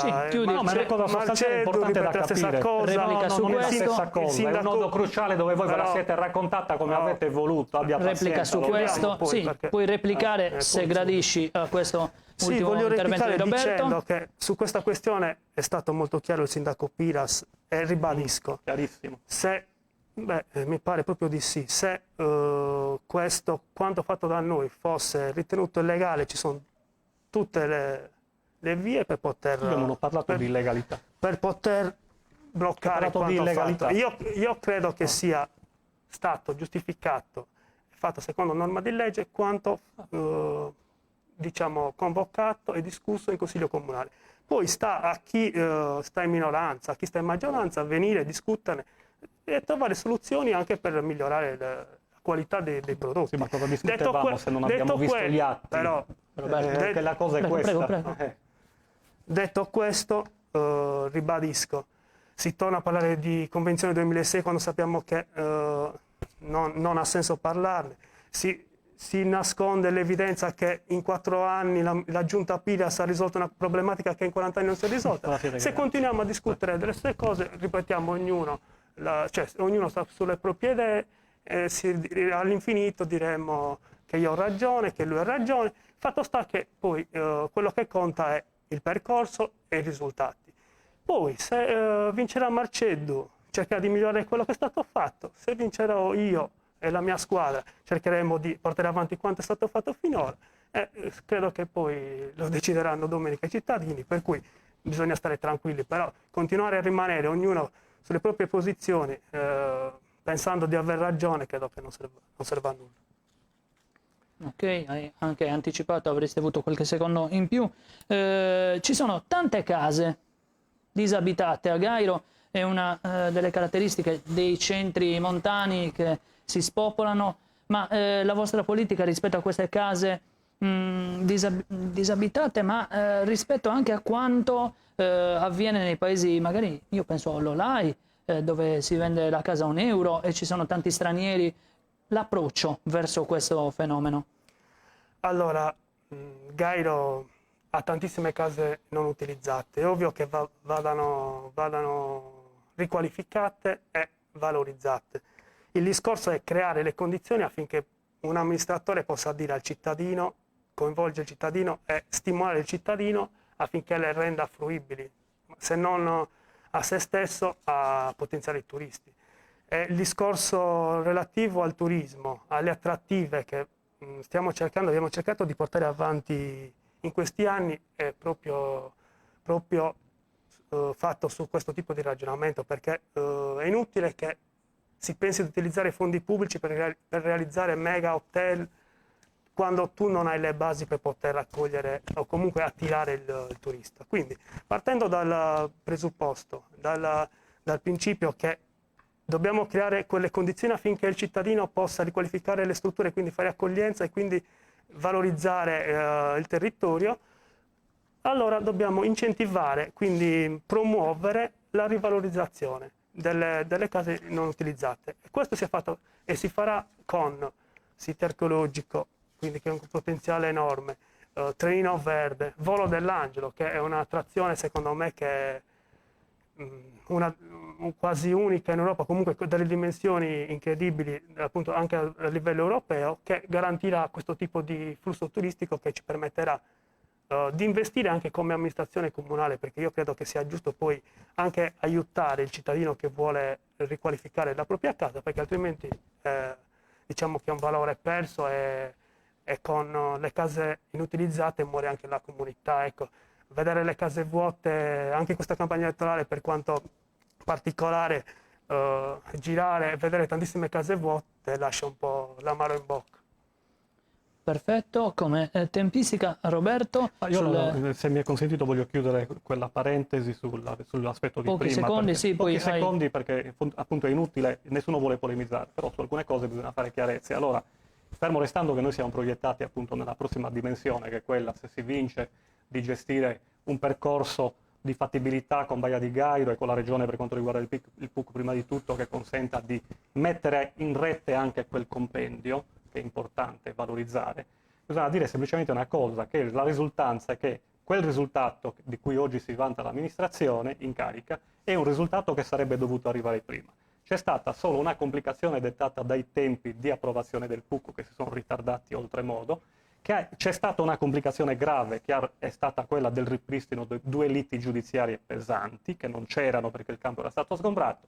Al nostro modo di vedere le cose, non voglio polemizzare, solo un nostro punto di vista, condivisibile o meno, si sono persi degli anni per raggiungere un risultato che in qualche modo invece doveva essere realizzato prima di questo periodo. Ecco, tutto qua. Per quanto riguarda le case? Per quanto riguarda le case, noi, come diceva prima appunto Lorrai, abbiamo tante case che sono sfitte, c'è un problema legato anche alla proprietà delle case e su cui voglio sottolineare l'importanza, perché Gairo, Caddedo, Osini, la ricostruzione di cui si parla sempre, no? Ha rappresentato per l'attuale amministrazione, così sostiene anche l'ufficio, non è una priorità. Infatti non è una priorità, tant'è che molti cittadini, tra cui anche il sottoscritto, stanno ancora aspettando che il Comune li chiami per diventare proprietari dei loro alloggi, delle loro aree. Ecco, da questo punto di vista bisogna riprendere in mano questa situazione per definire con chiarezza anche questo percorso. Su Tacquisara non è stato proprio affrontato, nonostante le richieste dei cittadini. Addirittura c'è un 50% di proprietà di Tacquisara che si può risolvere immediatamente in tempi brevissimi perché è una competenza comunale. Per l'altro 50% c'è una problematica più accentuata. Liquido l'argomento perché non c'è tempo. Sì, l'albergo diffuso è una delle situazioni di cui parlare con i cittadini che detengono case sfitte abbandonate, che sono anche una problematica di sicurezza. Perfetto. Avviamoci alla conclusione. Roberto Marceddu vince le elezioni e da martedì a quale priorità si dedicherà? Intanto bisogna vedere se le vince Roberto È chiaro, il gruppo. un discorso futuristico. Però se dovessimo noi essere premiati degli elettori che devono giudicare e valutare serenamente le proposte in campo, poi ci tengo a dire che è una fortuna, Gairo è già vittorioso perché rispetto a quello che era il 96, quando io mi candidai la prima volta e c'era il comune più a lungo commissariato in Italia, non c'era nessuno che si voleva presentare. Oggi c'è una gara, c'è anche una competizione, quindi questo è già un aspetto positivo che mi fa sentire già contento. Se i cittadini a noi ci voteranno, noi martedì sicuramente ci metteremo immediatamente al lavoro per cercare di capire che cosa troviamo in primis sotto il profilo dell'organizzazione del comune, perché abbiamo appunto la testimonianza diretta anche del vice sindaco. Lorrai dice che appunto il segretario comunale non c'è, per esempio. Sappiamo che ci sono soggetti che vanno in pensione, sappiamo che ci sono delle criticità. Ecco, quindi bisogna capire, perché non basta il libro delle buone intenzioni che ciascuno di noi ovviamente sta mettendo a disposizione e ci crede fortemente. Per tradurre in pratica queste idee servono anche le persone che sono lo strumento per ogni amministrazione per tradurre, quindi responsabili di servizio, operai, impiegati e così via. Quindi prima cosa quella. Poi c'è una organizzazione appunto da avviare e bisogna cominciare come dire, noi abbiamo già anche le idee chiare su quello che dobbiamo fare, la lista delle priorità ce l'abbiamo già fissata e scolpita in memoria. Bisogna decidere ovviamente alcuni particolari in termini organizzativi, la giunta come deve essere costituita, chi si deve occupare di varie organizzazioni, di vari organismi, chi deve seguire la vita associativa. Abbiamo tanti giovani che per esempio a me piacerebbe che siano coinvolti nella vita delle associazioni dei comuni come ANCI, come ASER, eccetera. Quindi ci sono tutta una serie di adempimenti da attuare nella fase iniziale per cercare di partire bene. Fissare bene subito quei paletti per gli obiettivi strategici e prioritari su cui non bisogna assolutamente trascurare nulla e in qualche modo riavviare quella progettazione che è mancata in questi anni, riavviando anche poi iter come quello della ricostruzione di cui appena ho degli usi civici che sono stati interrotti in questi anni. Perfetto. Sergio Lorrai diventa sindaco, martedì indossa la fascia tricolore e a cosa pensa? La prima cosa a cui penserò è il servizio a mensa per gli studenti, per i ragazzi del paese, perché dovremo avviarla, se saremo noi, sarà il lunedì dopo le elezioni e va garantita ovviamente. Abbiamo in questi giorni visto come garantire, ecco, la sicurezza relativamente alle norme anti-Covid, quindi la prima cosa di cui mi preoccuperò sicuramente è questa e contestualmente faremo il punto della situazione sulle questioni diciamo avviate in questi anni da portare a compimento e cercheremo di programmare al meglio il loro sviluppo. Come scritto nel programma, entro fine anno dovremo bandire il servizio, il distributore di carburanti, le grotte Garota Acquisara e gli stabulati che sono nella zona di Garota Acquisara. Quindi queste sono le iniziali priorità. Ovviamente, come ho voluto evidenziare durante il dibattito, è opportuno fare in modo che ci sia un segretario comunale a Gairo. E in riferimento alla ricostruzione, di cui poi si parla, si cerca di fare polemica o comunque, il problema principale è la firma degli atti che deve fare un segretario comunale. Come ho scritto nel programma, se non dovessimo avere a disposizione un segretario comunale già dall'inizio del mandato, provvederemo con un'azione alternativa per poter portare avanti gli atti, soprattutto quelli ormai pronti da solo che aspettano la firma del segretario o del notaio. Andiamo verso la conclusione, siamo avviati proprio, sono le 23:44, tra 15 minuti non si potrà più parlare, ma io credo sia stato un dibattito molto interessante a beneficio proprio degli elettori di Gairo. Ultima domanda per entrambi, partiamo quindi da Sergio Lorrai. Io sono un cittadino di Gairo, sono un elettore, perché dovrei votare la lista Gairo per tutti, da te rappresentata? Allora, il cittadino di Gairo deve votarci, se vuole votarci, deve votarci perché noi, come in questi anni, rappresentiamo e vogliamo rappresentare un lavoro che cerca di guardare la complessità e l'interezza della comunità. Quindi le scelte e le azioni portate avanti devono cercare di valorizzare il complesso e non gli interessi particolari. Questa è una delle questioni che davvero ci ha caratterizzato in questi anni, perché ci ha messo anche in difficoltà su alcune questioni, però, ripeto, la pace sociale, il benessere poi collettivo ti crea quel senso di comunità e di appartenenza che può essere ottenuta solo con delle scelte che mirano a valorizzare tutti nello stesso modo. Non si può pensare di fare scelte anche strategiche per alcuni motivi o comunque per cercare di promuovere alcuni settori, alcune persone. Quindi questo è l'aspetto principale. E poi per poter portare a compimento alcuni progetti avviati in questa legislatura. Ecco, io credo che il cittadino di Gairo potrà valutare con serenità e con molta tranquillità sia il mio che l'operato dei due assessori uscenti e soprattutto valutare anche le forze nuove che abbiamo messo in campo, nel senso che sono persone che di valore indiscusso, semplici, umili e capaci, che potranno essere capaci di dare tanto alla nostra comunità. Grazie Sergio Lorrai. Roberto Marceddu, per chiudere, perché io, elettore di Gairo, dovrei votare la lista Risvegliamo Gairo? Io credo che la nostra lista sia una lista valida e di grande qualità proprio per come è composta. Un mix di giovani e persone più mature che possono sicuramente dare un grande contributo. il capolista, io non devo promuovere me stesso. I cittadini mi conoscono, sanno che cosa ho prodotto in questi anni. Io non sono quello del faremmo, avvieremmo, raggiungeremmo, bandiremmo. Ho già fatto e mi conoscono. Quindi se ritengono che io in qualche modo abbia delle possibilità come capolista di guidare un gruppo altrettanto valido, allora i gairesi dovrebbero appunto premiarci e darci il loro supporto. Chiaramente poi sicuramente una delle ragioni per cui potrebbero anche esprimerci a favore è perché noi sicuramente non saremo una maggioranza a delle chiusure come quelle che abbiamo vissuto in questi anni, saremo una maggioranza non solo delle aperture di strutture chiuse, di servizi chiusi o abbandonati e accantonati, saremo una maggioranza aperta al dialogo con i cittadini e con il Consiglio. Il mio sogno è quello che appunto questa maggioranza riesca a creare delle unioni anche con coloro i quali andranno in minoranza, nel caso saremo noi a essere premiati, a che si realizzi il sogno che avevo sin dal 96 di realizzare la prossima volta una lista unitaria con le migliori risorse per Gairo. Il contributo che i vecchietti, tra virgolette, come me devono dare al Paese ritengo che sia quello di mettersi a disposizione dei giovani e cercare anche di innescare processi educativi positivi che in questi anni sono mancati e che noi avevamo faticosamente introdotto. Ma i cittadini valutino serenamente le proposte in campo. Noi non chiediamo il voto per noi, per Roberto Marceddu, per il nostro gruppo, noi chiediamo il voto per Gairo, che deve essere espresso nell'interesse esclusivo di Gairo, a prescindere anche da quelle che sono le reti parentali, i condizionamenti amicali e quant'altro. In gioco c'è il futuro dei nostri figli, il futuro del Paese e non assolutamente un voto per altro.